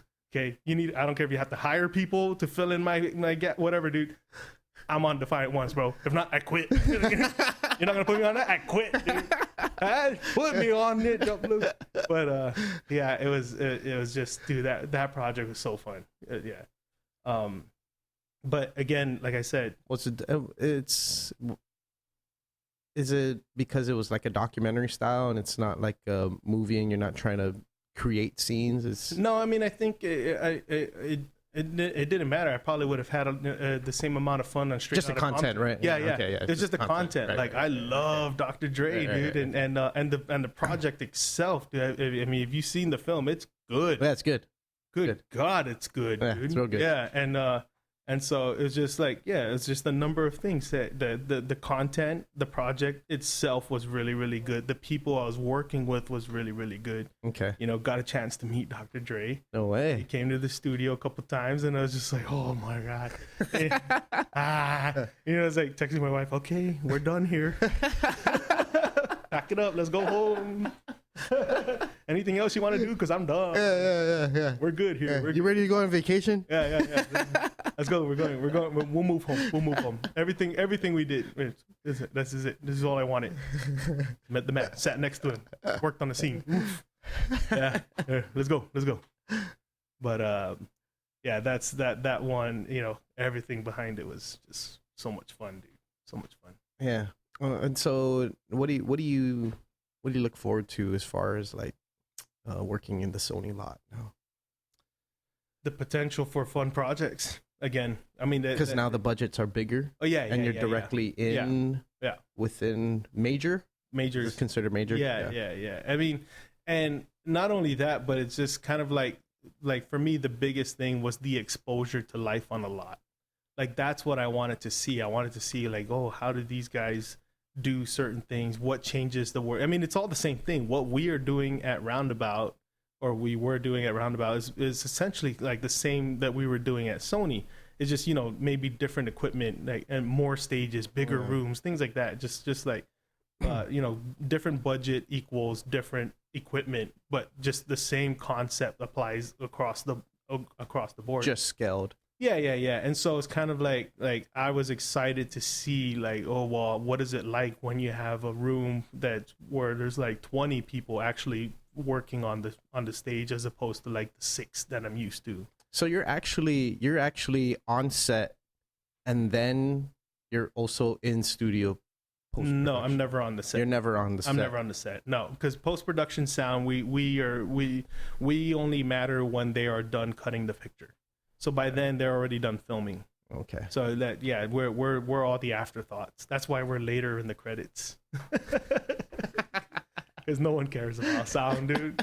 Dude, the best way, you know how you can tell that we did a good job in sound, bro? Because you can't. That's how you can tell, bro. Like if you come out of the theater and not once did you think like, oh man, dude, I couldn't hear what that guy said. Yeah. You know, or not once did you say like, man, dude, that stuff was loud or anything like that. If you never came out of the movie theater like that and you're just like, dude, what a movie, then hey, we did our job. Yeah, I was told, at least for like music production, that if it sounds good on a small little, like a lot of these sound producers, they have like cheap speakers like in front of them, and then they have the $50,000 speakers in front of them, and they sort of have to jive when you're hitting it on both. Yeah. I mean, it's the same. We do the same. We have a lot of times when you're working on TV, some of the producers want to listen to them on smalls. So like we'll actually do the mix with our big speakers in the room that are just like acoustically tuned to the room with Dolby and you know everything sounds amazing. And then the guys come in and they're just like, yeah, throw them on the smalls, and it's just this little piece of shit. Or sometimes it is just like literally coming off the TV. I did a show once where the executive producers literally wanted to hear it through the TV, so we would just like route all the mix into the TV and just watch it from there. And it's just, yeah, it's sad, but you know, no, but they're right though. They're right. They're like, for sure, because that's how most consumers would take in the film, right? Or movie or TV show. Dude, I did a show once a few years ago, and it was like a home makeover show. And I did it on the side, like it was, because you know it wasn't one of those things I was going to eat up a lot of the time, so it was kind of like a freelance gig that I accepted, and you know I could do it at night or do it on the weekends or something. And so I did the very first episode. I worked on it, and it was a lot of episodes, like 100 something episodes. And I did the first episode, and I went in for a playback. And I'm normally used to like, okay, when we do a playback, you meet the executives and you come in, right? And we sit there and we watch the mix and we do notes and we fix up the mix. And then, you know, you get to feel the executive, oh, this guy loves music really loud, or, you know, you get that idea. So I went in for the first playback, and it was in a room. It was just like in like the editor's room at an office building. I was like, wow, this is okay. This is not a sound room. Okay, fine. And he just turned his monitor over and he put up some speakers and so we're like, he pulled the speakers from under the desk. Dude, it was just it's like, hold on, let me plug these in real quick. And so yeah, exactly. And so the executive came in, you know, we sat down, we watched it, and he's just like, oh, cool. And he had like one sound note, and I was like, all right, great. And so, you know, finally, like that was it. He wanted to just do the one, get to know, you know, the team and whatever, and feel us out, and then like that was it. Let us run it, because there's just a lot of episodes, and they were running gunning. And so every time after that, I would send a mix out to the producers, and they would just like come back with all these notes, and they would have all these notes, and I'm like, man, dude, this is why that's weird. I can hear this nicely and whatever. And then I asked the person in charge, the post supervisor, I was like, hey, how are you guys watching this? Is it in that same room that we did the playback? She's like, no, actually all the execs are just watching it on their laptops. And I was like, oh, dude, well, that's why. And so ever since then, I started mixing it off my laptop, dude, because I was like, well, this is how they're going to hear it. Let's make sure it sounds good here. And dude, ever since then, no notes. I was like, damn, bro. I was like, oh, this hurts my heart. But hey, bro, you know what, dude? If the guys that are the end all be all of like how they want it to sound are listening to it on their laptops, well, then damn it, I better listen to it on mine. Yeah. Yeah. So. But it's pretty cool how you're able to tailor the way you edit sound to the kind of device or kind of output that people are. Yeah, well, I mean that's what you end up like. You know, YouTube Red is a streaming service that YouTube provides now. You know, like a lot of the people that are watching the stuff off of that is going to watch it off their iPad or their phones or their laptops. It's like we put a lot of this effort into making it sound great in this room that costs so much to sound great. And then this guy just picks it up on his phone, and you're like, I hate you. You're missing the point of what I do, dude, why I do what I do. There's a low-end boom right on that spot there that you're not going to hear on that phone, kid. Yeah, man. And that's what happens. You change some of the sounds that you want to use based on the fact that you're paying attention to the guy who's gonna listen to it on his phone. Yeah, it's like, yeah, we want to put this low end boom here because it'd be nice and cool and make you feel real, but no one's gonna hear it once they get to the phone. So you got to change that boom to something else. Bam, you know, there you can hear bam. It's just, it kind of sucks, but. You know, so you literally manipulate what people listen to and how they listen to it, like how they're taking it in, whatever they're watching, right? How their brain is registering what they're seeing. Oh yeah, with what they're hearing, for sure. Yeah. For sure. And that was one of the things that I introduced to at the workshop too, is kind of like differentiating with what you physically hear right now versus what you're looking at and what you think you should hear. Yeah. You know, do you think if someone hears something different off of what was going on long enough, eventually their brain and their brain was like kind of sync them up? Yeah, psychoacoustics. Like, yeah, that's a thing. You know, like there's but I don't know that if there's any. I'm sure there are stories out there, and I feel like I heard one and I just forgot what it was. But like I'm sure there are stories out there about things of like sound designers putting in certain sounds or something like that to kind of like just. Like already make you feel scared, not necessarily like the droney music or anything like that, but just some sort of like hidden frequencies that's gonna like start messing with your brain waves where you're like, wait, how come I need to pee? You know, and you had no idea what's going on. Feel my heart. Yeah, feel my heart. It's really something's freaking me out right now, and I don't know what it is. We're watching a cartoon. Like, why am I so scared? Is this Courage the Cowardly Dog again? Is this Labyrinth? Why am I so scared? But yeah, I'm sure there's stories about that. But no, I mean, essentially, like we as the sound community, our job is to control what it is you are listening to. And you, as a sound designer, you know, you're there to help enhance the story, you know, with sound, like the design of the sound. And as mixers, like we're there to like basically control what we think you need to hear at certain points to help you make sure that the story doesn't get lost. Things like, you know, it's just like that. It's the same with music, dude. It's, you know, same concept. Yeah, but different. Sure. And people just don't they don't realize it because, you know, like I said, our job, it's like hidden nuances, right? Yeah, for sure. You know, like they don't know until they know, bro. And you know, it's cool like showing those guys at the workshop and they're like, whoa, that's crazy. He's like, yeah, dude, this is what I'm talking about right here. You know, like, dude, learn to love it, try it, bro. Because you can easily evoke emotion. I'm trying to use words I don't usually use. Here I am trying to be vocabularious. Don't ask me if it was right. Vocabularious. Hey, like evoke emotion, right? Sure. You know, like you don't even have to have, like we said earlier, you don't even have to have dialogue back in the day. No. And all it was sound. And if you just play a scary sound and the guy in the screen looks like he's scared, Right. yeah. I mean, look at that movie Quiet Place. Right. You know, like the sound, the sound of the environment of that film was its own character. Like he was its own character of the film. Like that movie, you know, Gravity, same thing. You know? Right. Like it was just like that was all like the environment of that film. Of feeling like you were, because Gravity made you feel like you were in space.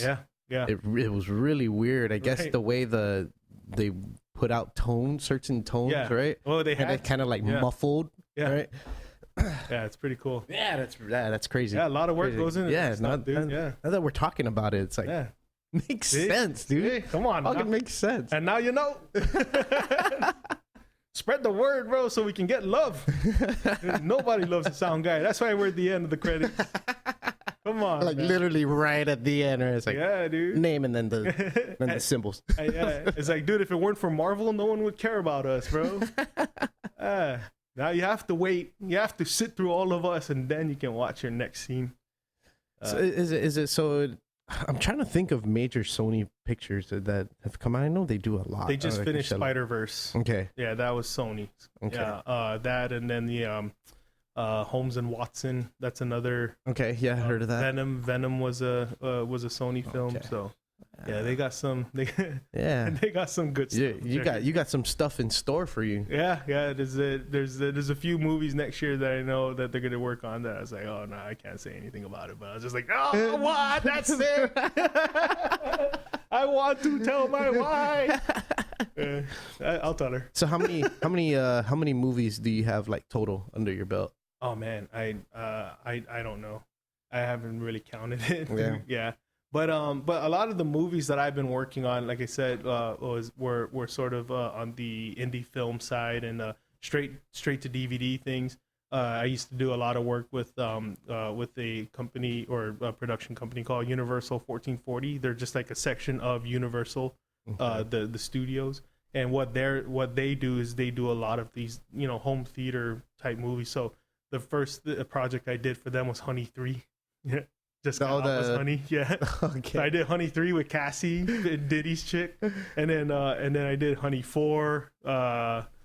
What else I did? I did Doom, or not Doom. Tremors 6. Tremors is fun, dude. That movie was a lot of fun. Man, now that you're with Sony, you're never gonna watch movies, huh? Yeah, Because it's like, yep, seen that one when it had no sound. It's funny, like I always say, as snobby as this makes me sound, dude, is like, No, it's okay to be proud of what you hey, do. no, well, but I only go to the theaters to watch movies that I want to hear. So like if there was a movie that came out that was like, You literally bird box yourself up. You put your blindfold on. All you're doing is listening to the movie. no, like if it's something like that I know is gonna have some like really, really intricate sound work, then I would watch that. But like all the stuff that, you know, would be like, you know, oh, this was a greatly acted and well written piece of a drama or something, or like a comedy, like I could wait for that on DVD or Blu-ray or whatever, Netflix. Right. But like all the stuff where I was like, you know, oh, I really want to hear what that, like all the Pixar stuff. I want to hear how Pixar stuff comes out, and the Marvel stuff. I want to hear those things, and Yeah. you know, some of these, not so much the big action stuff, but like, dude, Hurt Locker was an amazingly sounding movie, dude. That's one of my favorites in terms of like how that one sounded. So what does your sound system look like at home? At home, Yeah. it's nothing crazy. I just have the Sonos play bass. The set like a sound bar or something? Yeah, well, it's a bass, and like it's built so that it can actually withstand the weight of your TV. It's cool. Like the Sonos products, like those guys, you know, not the plug, but you know, hey, pay the man. No. Pay the man. Hey, the man, dude. Come here, Sonos. Dude, you guys got money, don't lie. But they tailor to, you know, trying to make it, you know, great sounding thing, but they are also very like weary of making sure that the wives are okay with it. So they make it like low key, so you know, like we're not blend in with the environment. Exactly, dude. Their subwoofer literally looks like a vase, or like it looks like a piece of furniture, dude. Like not a vase, but like it looks Like you like can it put a goes- picture frame on top of it. Exactly, dude. Like it looks like you can stick that in the living room, and everyone's like, "Oh, that's a very interesting piece. Is that your table for your flowers?" It's like, yeah, that's my subwoofer too. But no, and they're cool. And actually, I got that system because of working on the Defiant ones. So like I actually didn't buy it. Like we started working with Sonos directly on like testing systems and giving them notes and things like that. And they're just like, hey, here as a thank you. It's like, oh, dude, hell yeah, bro. Anything else? What else can I do for you guys? What did you got back there that I can do for you for something like this? Oh, wash your car, bro. What do you want, dude? What do you want? Anyways, yeah, that's fucking awesome, man. I think that, you know, with you going into the big stage now, it's might change your world in a way, and you may be doing more workshops when you come back here. We'll see, man. Yeah, and give you the opportunity to come back here more. I mean, the thing is, like, my wife and I, ever since, for like the longest time, we've always decided that we would try our best to not go more than 2 years without coming home. And there was once where I went 3, and that was it. Like, other than that, we've never gone more than 2, and a couple of times where we've gone home every year. And so, you know, like, we're still gonna try to do it. Now we got kids, and they want to see their cousins, and so like that changes everything. Yeah. So yeah, no, I mean, we'll be coming home. As far as like raising a family out in the States, do you find it hard, at least like sharing culture with them and how things are here? For sure. You know. Yeah, I mean, it's the biggest thing that, for me at least, and I'm sure a lot of people always talk about it, and my wife, you know, talks about it too. But you know, we grew up a certain way, right? And all the time, we, you know, parents are always thinking about, like, oh yeah, I want to make sure that either one, my kids never grow up the way I did, or my kids grow up exactly the way I did, you know. Right. And in our case, we're like, oh man, I really wish my kids knew what it felt like to just, oh, let's go to grandma's house, and there's always going to be someone there, right? You know, and like, your cousins are always going to be there, right? Your 55 cousins. Yeah, dude. Yeah. You know, that's your first fight. You know, the first person you flicked off with your cousin. Dude, like there's everything. You learn a lot from your cousins, and being at grandma's house, and just being raised outside. Right. You know, and that was the thing that I wanted for my kids, and I know my wife wanted the same thing too. And so that makes it a little bit trickier, you know, apartment living and you know, city life. Yeah, and we have friends out there. We have a bunch of friends actually that are from Guam, and so we try our best to be around them a lot. And we actually started getting involved with Couture and Chamorro Foundation. Okay.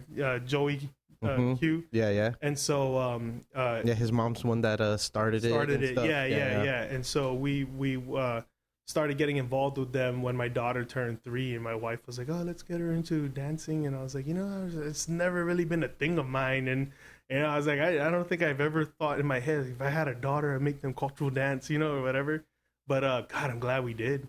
You know, I'm really glad we did. And it's because there's that community of people in that foundation, man. It's really beautiful. Very tight knit. Yeah. They're I haven't really had the chance to talk to Joey fully about it, but right. Or even just like how big it is. I know he just received like a lifetime achievement award for being a part of it. I mean, that guy's putting in like really, really good work. Yeah, and how much he's grown Island Block Radio. Yeah, Island Block is just, they're fun, dude. Yeah. They're fun. And but yeah, that foundation itself, dude, you know, Heidi, his wife, you know, the director, you know, she really puts in the effort to try to make sure that whoever's attending, you know, gets not gets their money worth because it's free, but like, you know, gets everything out of it that they can, in sense of, like, you know, they offer courses, they offer like Chamorro classes and things like that. But the community, man, the people that are involved, the other parents, you're just like, yeah, every now and then you're like, yeah, this feels nice, you know, feels nice. Yeah, I briefly met his wife. Yeah. So after I interviewed Jason, I left. That was like 1 a.m. I interviewed Jason. Yeah. I was at Jason's place for his son's birthday when he was there. The night before, right? Yeah. And I was just like, bro, tell him to come up. Come on, dude, I'll wait.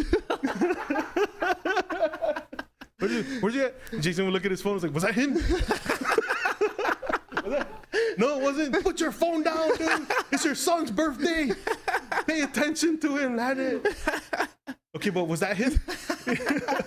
For real, know, dude. I was like, oh. And then Jay's like, yeah, I don't think we're going to meet. And then later on the next day, I was like, hey, you met him? Fucker. Just didn't want me to be there, dude. Dude, it was, I was even surprised because, so I interviewed David Dior yes over in Koreatown, but yeah. And then I went over to Q's. I met Q over at Hard Rock in Anaheim, so I drew from Koreatown to Anaheim. Yeah, you're crazy, like bro. 45 minutes or an hour dude, at least. You're dedicated, dude. Yeah. And so I was like, I'm coming. Right? So we go watch this show, and it's like a Samoan Eazy-E kind of rapper dude. I don't know. It was at first it was like it was kind of weird at first, the first couple songs, and then the Samoan started coming out, you know, like the singing, the actual like singing. Yeah. And I was like, this sounds awesome. Yeah. You know what I mean? This guy is like, sounds great right now. Yeah. And then I think I texted Jason. I said, hey dude, I'm in Anaheim. I don't know how far that is from wherever you're at, but did he say, oh yeah, bro, that's just down the street? Yeah, he goes, dude, that's literally just 15 minutes or 20 minutes from where I'm at. Oh, dude. And that's because Jason does that all the time. Dude, Jason gigs in Anaheim like crazy. And you know, like when you're a musician and you're just hustling down there all the time, it feels like nothing. Yeah. Dude, for me, bro, like you're in Anaheim, shit, we'll meet next year, bro. I like you, but damn. Yeah, so I think so Q asked me to take him home, and so I took him.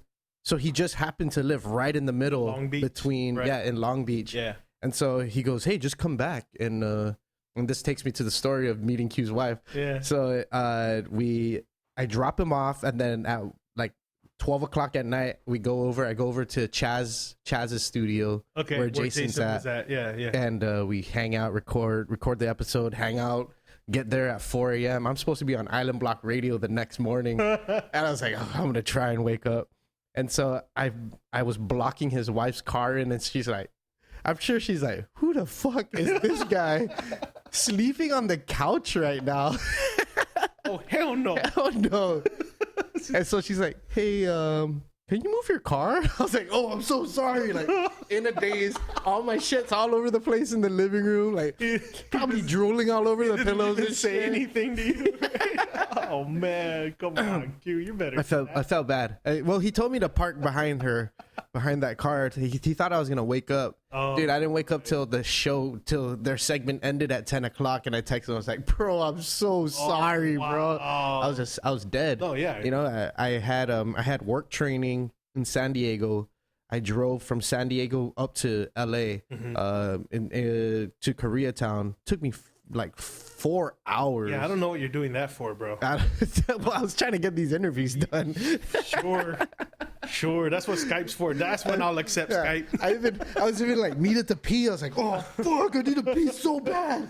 Where's this exit at? Dude. And it was awesome. You know, I mean, it was all worth it. It was all so worth it just to meet David, drive down, go hang out with Q, go and then go to Chaz's studio and listen to Jason's new shit and sit in we were sitting in an actual studio, like recording the podcast with the recorder right in front of us. And it just, it was all worth it, even though I was dead tired. Yeah. Had to text Q. I was like, bro, I'm so sorry. So you ended up not on Island Block. Yeah, I ended up not on Island Block. Yeah. He even texted me like 3-4 times, like, hey, bro, you coming? Are you coming, bro? I was like, fuck.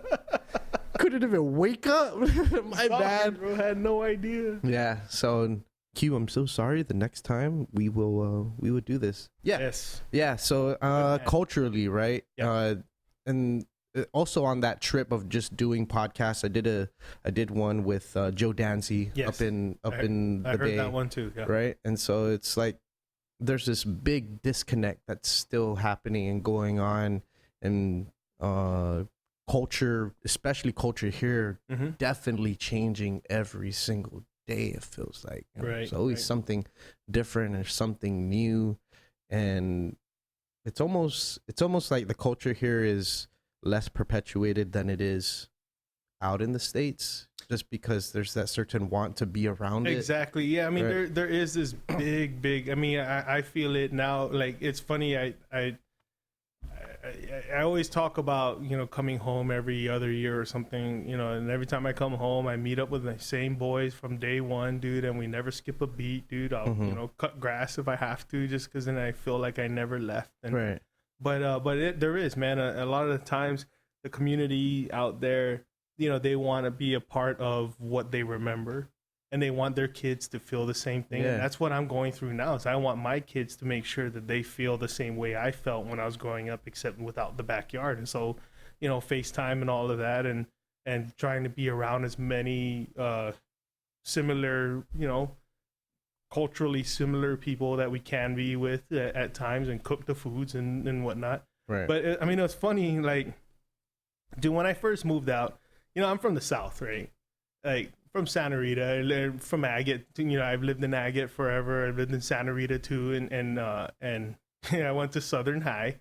I was, you know, one of the class that actually we started as freshmen, so we're the first ones to go the first 4 years of Southern High. Yeah. And so it is like growing up. Me and my friends joke about this all the time. It's kind of like we almost, it's almost as if we suppressed our chot. You know, because they like, hey, dude, you want to find a chick? You can't be shy. Yeah, like, you know, it's like, you do put your shoes on, take your Zoris off. Like, you know, it's just we do no slippers with jeans, dude. I'm serious. and so there was this thing where like you just, for some reason, you felt like you had to suppress it. And there was, I mean, dude, I have a story that I won't really get into too much detail with, where me and some friends had to go and defend another friend who was getting picked on for being chot, or not being chot, but like being from the South, right, you know, at his school, at his high school. Okay. And so I was kind of like, all right, we gotta go, dude. We're gonna go let these guys know what's up, dude. But try not to use the word dude while we do it. I mean, and so,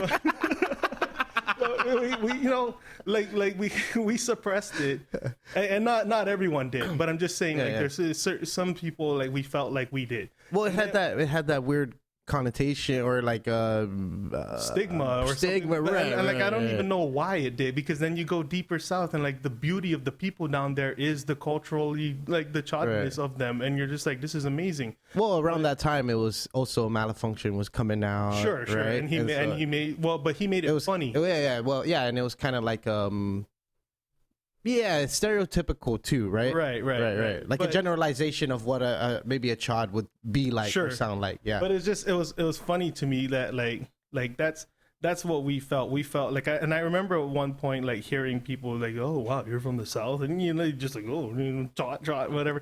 But then I got to the States, dude, and like in Arizona, just like in the people that I met, like the friends that were there, and like looking around, I was like, and now how come everyone's chot? Like, hey, bro, do you better thank me, okay, for making this okay in your environment right here, right now. Get over there now.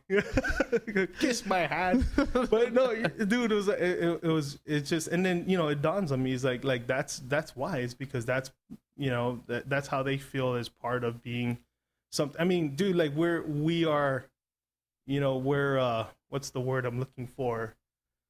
What was the word I used about it? Like we're different, man. You know, we're different people. We're Pacific Islanders, but everyone thinks Pacific Islanders, they think instantly Polynesia. Right. And we're not. We're Micronesians, right? And we're Chamorros, so we're different. And that makes it even cooler, because everyone already thinks we're cool because we're Pacific Islanders, and like, oh my God, dude, you guys, the hula. Right. And we're like, no, not at all.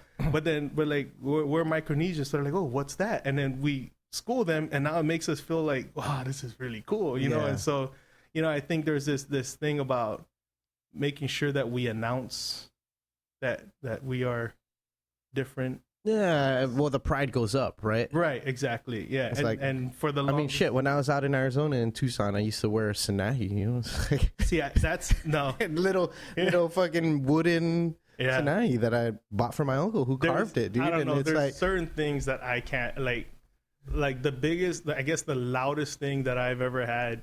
I mean, I got like a couple of show your roll shirts, but I got them from my cousin. You don't, but you don't wear the big. No, dude, I can't. The big spondylus necklace, bro. I can't. I think the loudest thing that I have is I had an Obascoba sticker on the back of my truck, and actually, and not only that, but I drive a '99 Tacoma that I bought since I was in Arizona in 2003. So like that's still my truck, bro. That's as loud as I get, bro. But like I think for me, like especially like with the Sanahi thing, man, I personally can't do it. I can't go out and buy myself a Sanahi and wear it, and it's only because like the understanding of how like my dad explain like I learned it in school, but like my dad would I can just hear him every time. A lot of the things that happen, I always just listen in my head. It's like, oh, I can hear my dad saying this, and the one thing I will always hear is just like, why are you wearing that? You didn't earn it. And so it's like, okay, you're right, bro. Like I'm not gonna go out and buy one, but I'll accept one as a like if it was earned for something that I feel like I did. I see. Dude, Doc Cunningham, give that man a Sanahi, bro. Stuff like that.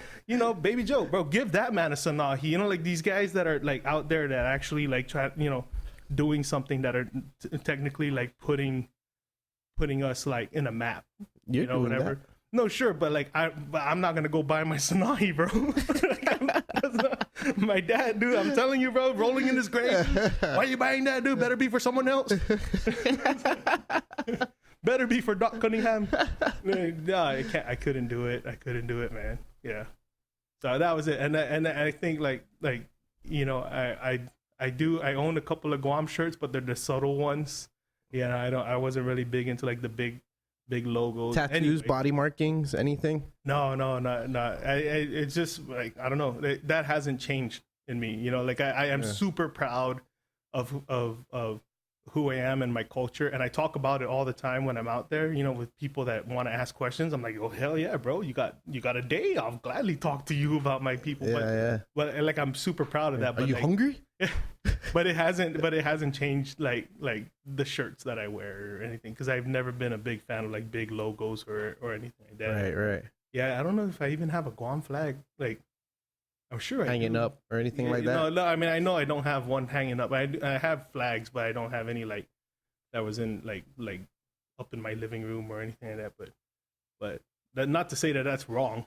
But I'm just saying like I mean what Guam has become, it's more than Chamorro culture, right? It's all these different cultures that's come in and what's created Guam today, right? And you'll find even Filipinos and Koreans and Japanese like repping the shit out of Guam, just because there's so much pride from being here. You're Pacific Islander. You're not necessarily Chamorro, and that doesn't determine whether you're a Pacific Islander or not. Right. It's like you know what it's like to be here, to have week old fucking TV come. Right, and still telling you it's live and shit. Oh, man. And those were the days. Yeah, and there was a struggle. There's a certain struggle to living and understanding what it's like to live on an island. I know people and also family members who had never raised their children on Guam just because, opportunity ain't. It's the mindset of opportunity on Guam isn't where it should be, or is conducive to provide a guarantee that my child's gonna do great in life, right? Yeah, I hear that a lot. I mean, for me, the way I look at it is, I think the idea of the opportunity of what Guam can or can't provide is just based on its location, dude. It's like it's the same as like there's small towns in America, man. You feel like whatever, like they feel like there's no opportunity here, and what do? They drive away. Like that's the problem, is you can't drive away from here. You literally have to fly. So it's easier for them because they're just like, oh, just head west, young man, and there you go. Right. Now you're in the land of opportunity, quote unquote. But it's all, I don't know, dude, it's all relative. Yeah. I mean, and we're in a region where we're the biggest. So everyone that's all the smaller islands are coming here. This is the opportunity. This is the opportunity. Yeah, exactly. And then the people here are like, there's shit, nothing here. Yeah, dude. No, it's weird, man. Yeah, it's definitely weird. And it sucks too, because like, well, there's this saying that I always like to use where, like, I hate the fact that I have to call going home, going on vacation, but I love and I'm super proud of the fact that I can call going on vacation going home. Because I never heard that before. Well, I mean, I coined it. No, hashtag coined. Yeah. So, Dash hit Salas. no, I didn't coin that. But I just like I said that one day. Is like, dude, because you know, like it was my wedding, dude. Well, I came home and no, actually it was the year before, and I met up with some friends and we were out at the beach, and I was like, dude, it was midnight. And we're hanging out, and these are like my boys that I grew up with and whatever, and we're just hanging out and we're drinking and we're playing guitar, and then off in the distance over the water was the heat lightning, and then my friend Ken actually used to fill in drumming for BB Gun Brigade, King Guzman. Oh my goodness, that's my dude, bro. Oh, no way. Since day one, bro. We were kids, man. Shit. Yeah, dude. I've known that he's actually we're You even know he fucking filled in for BB Gun. Hell yeah, because he and I were talking about stuff, and then like the scene and whatever, and like, dude, I'm telling you, man, a lot of the people that show up on this, you never had Kin, but it's just like, I got friends, bro. But he was like, man, like, what, how many other people can say that this is their regular Friday night, right? Like just chilling at the beach, and then there's just like lightning shows going on, and there's no thunder, there's no rain. It's just like hanging out with your friends, and you're just playing music, and then boom, like all of that, like. And then I told him, I was like, this right here, this is the stuff that I brag to my friends in LA about. Yeah, I have a coworker who had the opportunity to move to the stateside and make a shitload of money, and he turned it down because he's like, dude, why am I gonna go somewhere where I'm already in a place where people dream of being, sure, and dream of retiring in a place like this. Yeah, and I'm gonna go to a big city and do something different. I like what I'm doing. Yeah, and I was like, all right, cool, dude. I mean, that's just what it is. It's the same with like bro, out there in LA, people are paying like $5 for a box of coconut water, dude. Now it's like, Lanny, all I could have done was just throw it in a bottle and throw it at you white people. Like, let's check. Like, who the hell said that this was the way to go? Like, we're just drinking that the whole time.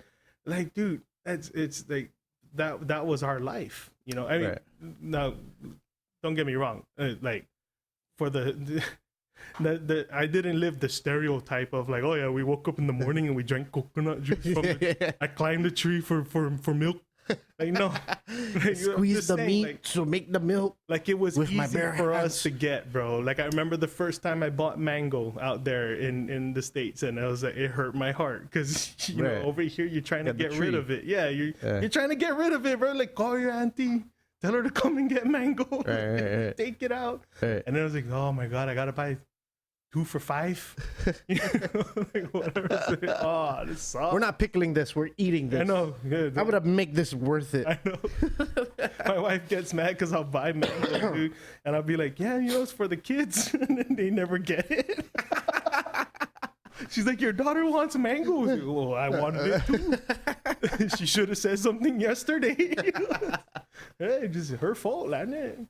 You don't offer them? No, man, it's expensive. Yeah. It is really nice to hear that, people still, I mean, think about, it made me think about the Liberation Parade. Liberation Parade here is dying. That's what it looks like. It's dying, dude. It's like, it's not what it was when I was still here. Yeah, I mean, dude, just 10 years ago, it was like the thing to go to, and everyone's like super excited about being a part of it and camping out and going to the carnival and all that involved. And now it's kind of just like people rather stay home and not go to it, not celebrate it. But you see, like, I've seen a post on tomorrow people on Facebook, and they're having like huge events in Texas, bro. Nevada, San Diego, dude. It's no joke. Yeah, it's no joke. Yeah, and they have like village fiestas and shit out there. It's the like, same as it's crazy. It's the same almost, dude. Like you've seen Talent Town.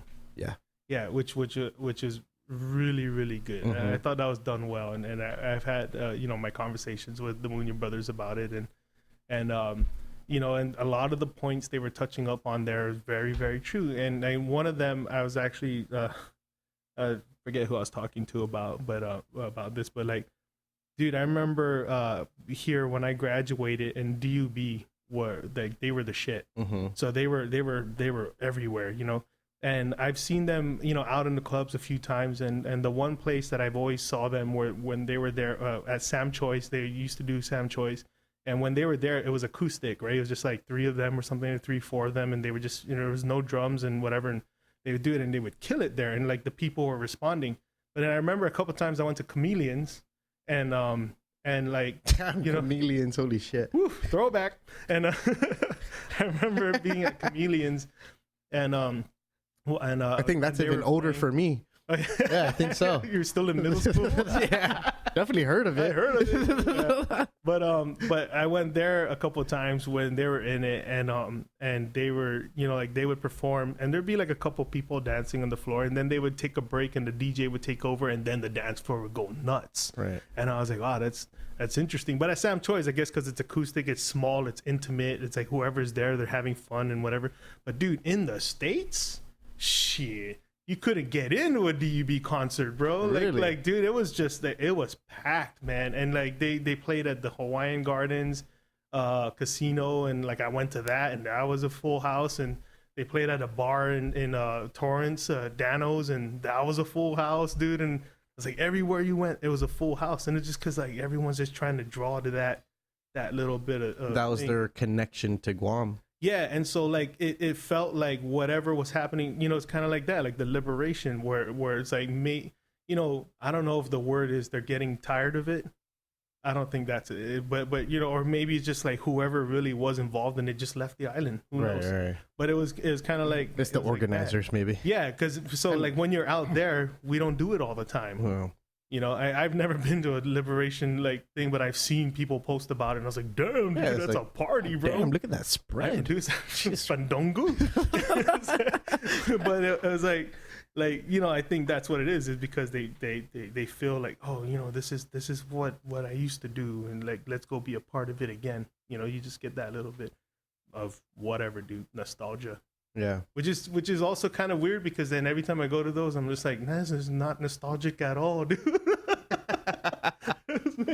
You know, like hanging with my boys in the back when, you know, okay, yeah, that's nostalgic, but Right. yeah, I don't know, it's weird. Yeah, it's I think it's complicated. And I think a lot of Guamanians and Chamorros are still sort of sorting out that identity, Mm-hmm. you know, issue, because now we have like generations of Chamorros, Chamorro kids who now will never experience, you know, maybe possibly never experience, you know, being here. And you Right. do currently have kids who grew up into adults who are adults now who Yeah. have never been here. Yeah. And like are like literally what Joe Dancy said, people are starving to know what it's like to be in the homeland. Yeah, right? dude, his podcast was brutally honest. It's brutal, bro. Yeah, I thought I was just changed like, my fucking perspective Yeah. on stateside Guamanians or and it Chamorros. was interesting like hearing that point because like it not only was it honest, but he was honest about it, like the way he delivered, like saying like, yeah, well, this is how I grew up. Right. It was like, well, shit. Like the only Chamorro culture I know is 1980s Chamorro culture. Yeah. The last time my mom was there or some shit. Yeah, bro. exactly. Yeah, which is very interesting because there's a lot of people that are like that, you know. Dude, I thought I was saying about my son. You know, my son's 3, my daughter's 5, and I was like, you know, we are the diaspora now. You know, like technically I'm stateside. You know, Mhm. and so like my son is the stateside cousin that comes home once in a while, and everybody visits. And then I was like, you know what though, you know what sucks is that, damn man, I got to make sure that I take care of Lucas because dude, he's gonna be that kid that's gonna go with his cousins to the basketball court and get checked. Because, you know, there's going to be guys that are going to look at him and say, dude, who's that kid over there? That white boy, bro? He thinks he can dribble? Shit. And, you know, and you just... And That's my cousin from the States. I know. bro. My wife was like, well, were you one of those kids that checked the people from the States? I was like, no, but I knew the ones who did. Okay. Well, I'm just saying, like, dude, like this is my reality It's now. a crazy cycle. Yeah. Yeah. But it's like that's my reality now. It's like as much as I want to pride myself about being like, oh, I never left or whatever, and you know, having all my friends and my family still here, and my wife having all her family, like at the same time, at the end of the day, dude, like our zip code is 91607. It's like, Like Yeah. that's just we are now the diaspora, Yeah. you know, and I'm like sure I'm doing stuff with Guam, but it's not on Guam.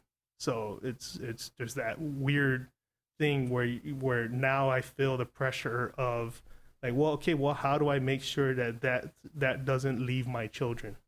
You know, like this like culture that we're trying to instill in them doesn't leave them. Like that they don't go back and complain because it's hot. Right. Or they don't go back and hate that there's so many mosquitoes or whatever. Like whatever, dude. You know, dude, it's New Year's Eve. You better like back Yeah. because it's about to go off. Yeah. You know, and so Where's the cannon? Break out the cannon. exactly. Here, boy, go try. He's only 3. Never mind, try. Put these Mr. Brown cans together. Dude.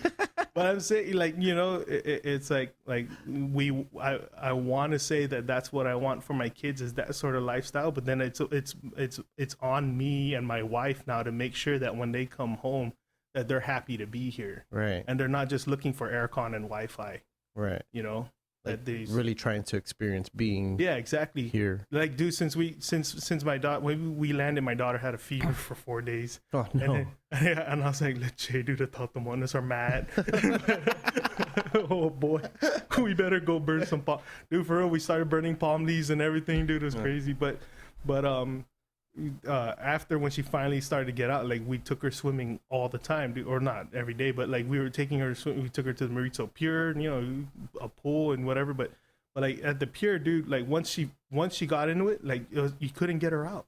Yeah. You couldn't get her out, and that's what I hope for. Like that's what I hope is that like she didn't want to stay inside the house. She wanted to go to the pier. Right. That's like that makes me happy, you know. Like she can swim now, dude. Like she wasn't swimming in out there. We got here, and like in 4 days of trying to teach her, now she can swim. Like she's a 5-year-old that jumped off the freaking pier, bro. And I'm telling you, dude, like there's a lot of proud moments in my life, but god damn, dude, when I saw that and I saw her like swim to my wife and her sister, I was like, oh shit. Whew, trying not to cry. Hold the phone, Teddy, hold the phone. And, but you know, it's like, dude, my family, bro, like my mom's side, dude, my uncles, my dad especially too, actually, we were fishermen, dude. And so we, you know, they farm too, but like we did a lot of fishing. And then I remember when my wife said, you know, oh, maybe we should, you know, put Felicity in like swimming lessons or something. And I was like, the hell? No, that's my job, Blue. I am good in the water. This better be me. Throw her in now. I'm not gonna pay $200 for Chat to teach her how to pedal her feet. For Chad. I was like, no, dude, that's not happening. We're gonna do this right. It's like Ernie. Yeah. Randall. Like, no, we're gonna do this right, bro. Like we're gonna do this. Like she's gonna learn from me or from you. You know, like she grew up on the pier. That was a rite of passage, and I was like, we're gonna do this right. Like if I do it in the pool, that's it. Like I need a teacher. Dude, my dad's rolling in his grave right now hearing you say something like that. And so like the fact that she learned at the pier and then jumped the pier, I was like, oh my god, I'm so proud. So proud. Now you can go back. We're going back. Pack your bags. Yeah, I know. We're good. I know. Mission accomplished. But like that's what I'm talking about. It's like I'm so happy that she just didn't want to just be inside, watch a movie. Yeah. You know, like she wanted to be wherever her cousins are and whatever they're doing. And I'm also like glad that her cousins are the kinds that let's go outside and do something. Like, yes. Yeah. Yes. Because, you know, I remember when my cousins used to come from the States and you know, all we wanted to do is, dude, come check this out. Yeah, come, check this out. In the jungle. Bro, try eating that. Yeah. Eat it, bro. Just don't ask. Just eat it. Close your eyes and eat it now. Watch. Eat it. You just eat it, bro. Put this in your mouth. Yeah, dude. What is that? And we're all laughing. Hey, you ate balati. No, I never did that to my cousin, bro. Never did that. But we'll make them eat pika stuff, dude. Yeah. And you know, it's really important, and it's awesome that, you know, people are still practicing the culture out there, right. But it has to evolve the way the culture is evolving here too. Yeah. And I feel like one of the ways for us to know how it's evolving, dude, is right here, bro. Thank you. Honestly, dude. I really appreciate right that. here. And that's why I'm a fan, is because there's this gap that's getting that I thought was getting bridged. But Atlanta, if it's 60% of the people are coming from here, then I guess it's not. There's still a bridge. Yeah, there's still a gap or whatever. Yeah. Yeah, and me, I'm trying to figure out, how do I connect with an audience out there? I'm no big media company here on Guam that that has that sort of reach, right? My reach is a lot smaller than a big name, and I don't know. We'll see. I mean, it could be an interview, or it could be just me going out there and doing interviews out there. And that's why whenever I do go out to the States, I bring my gear. Yeah. Bring it. I'm just like, all right, let's. And that's a good move, dude. That's a good move. And actually, it might not be bad, dude. Is you should try coming out to some of the festivities that they have. Every like March in San Diego, there's a Chamorro Cultural Fest. And again, it doesn't have to be Chamorro, but like there will be a lot of them there. Right. A lot of people from Guam and whatever, and the Marianas and stuff, and you'll be surprised, like the people you run into, like that are doing like movers and shakers. That's kind of like really, really cool to see that these guys exist.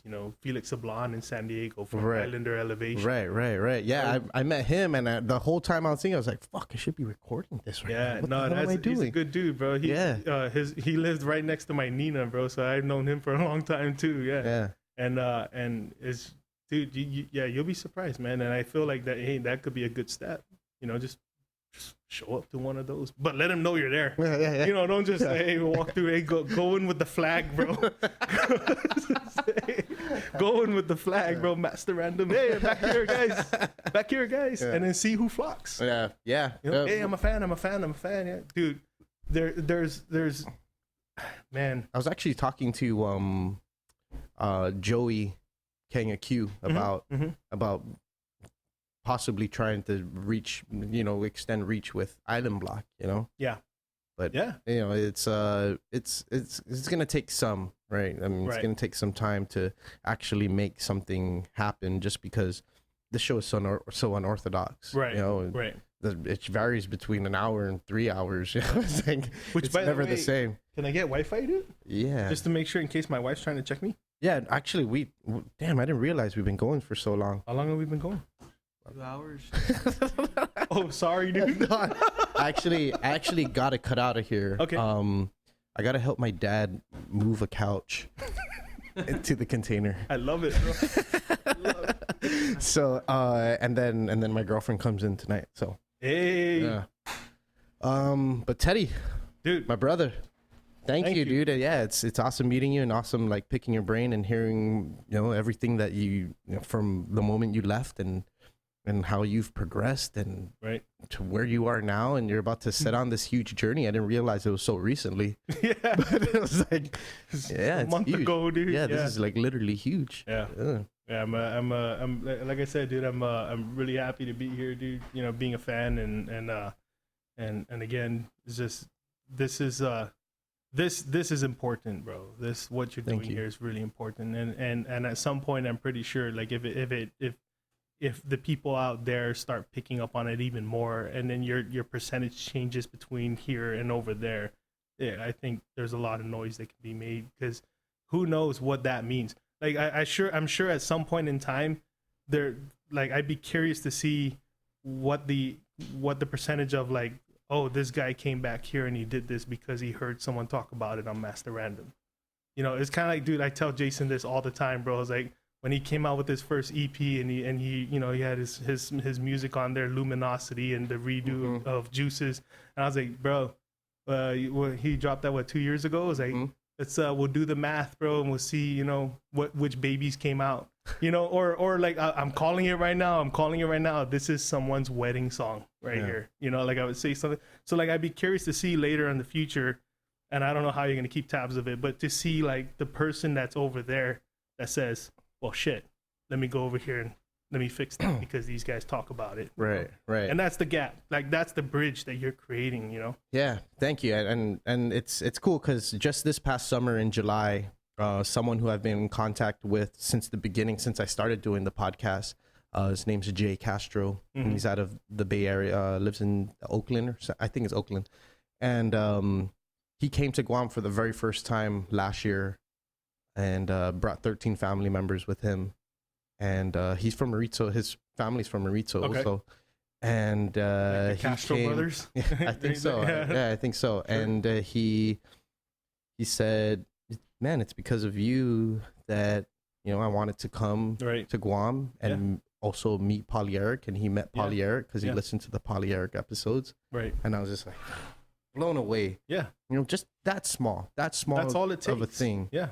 To push someone to finally go, okay, I'm gonna go visit home now. Right. After 30, he's 34, 33, 34. Yeah. And That's grew all up, it born and takes. raised out there, and and now wants to come back more, and give back. Sure. Right. So Look at the musicians that are just like, wondering about the musician scene here, and then they just hear like the John Dank and the Freddie and those episodes and whatnot, and they're just like, oh well, it can be done. Thank you, bro. I really appreciate those Yeah. words. You want to put out anything before we cut out of here? The floor is yours. This is like sort of my thank you. Well, I mean, the workshop's over, so there's no plugging that.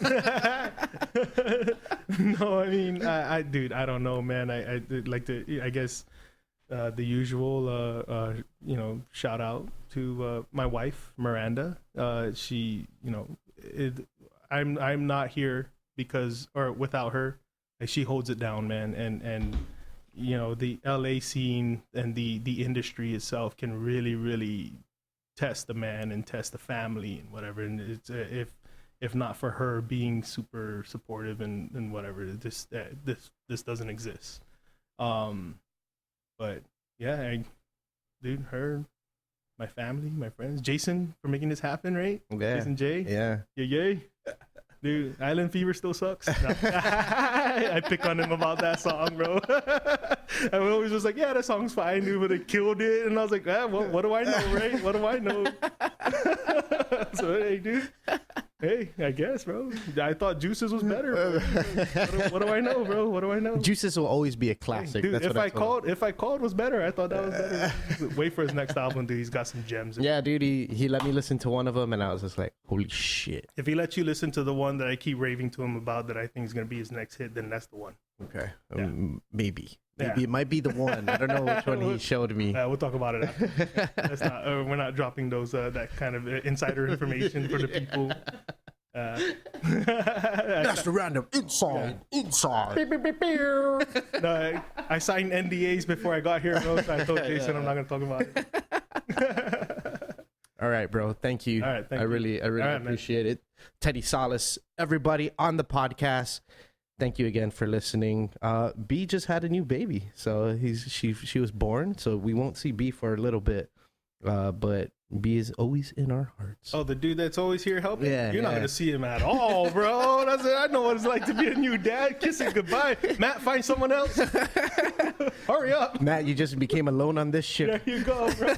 You got promoted. You got promoted.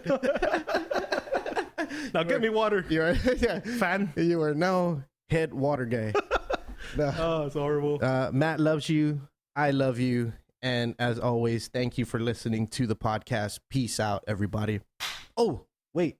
Before we end here, Happy New Year. It's the end of the year. This is the last episode of the year. Oh, dude. So I'm going to drop this today and right after this. Nice. Yeah. All right. So Happy New Year. Happy New Year to everybody. And Bang, I bang. hope everybody enjoys the New Year Eve.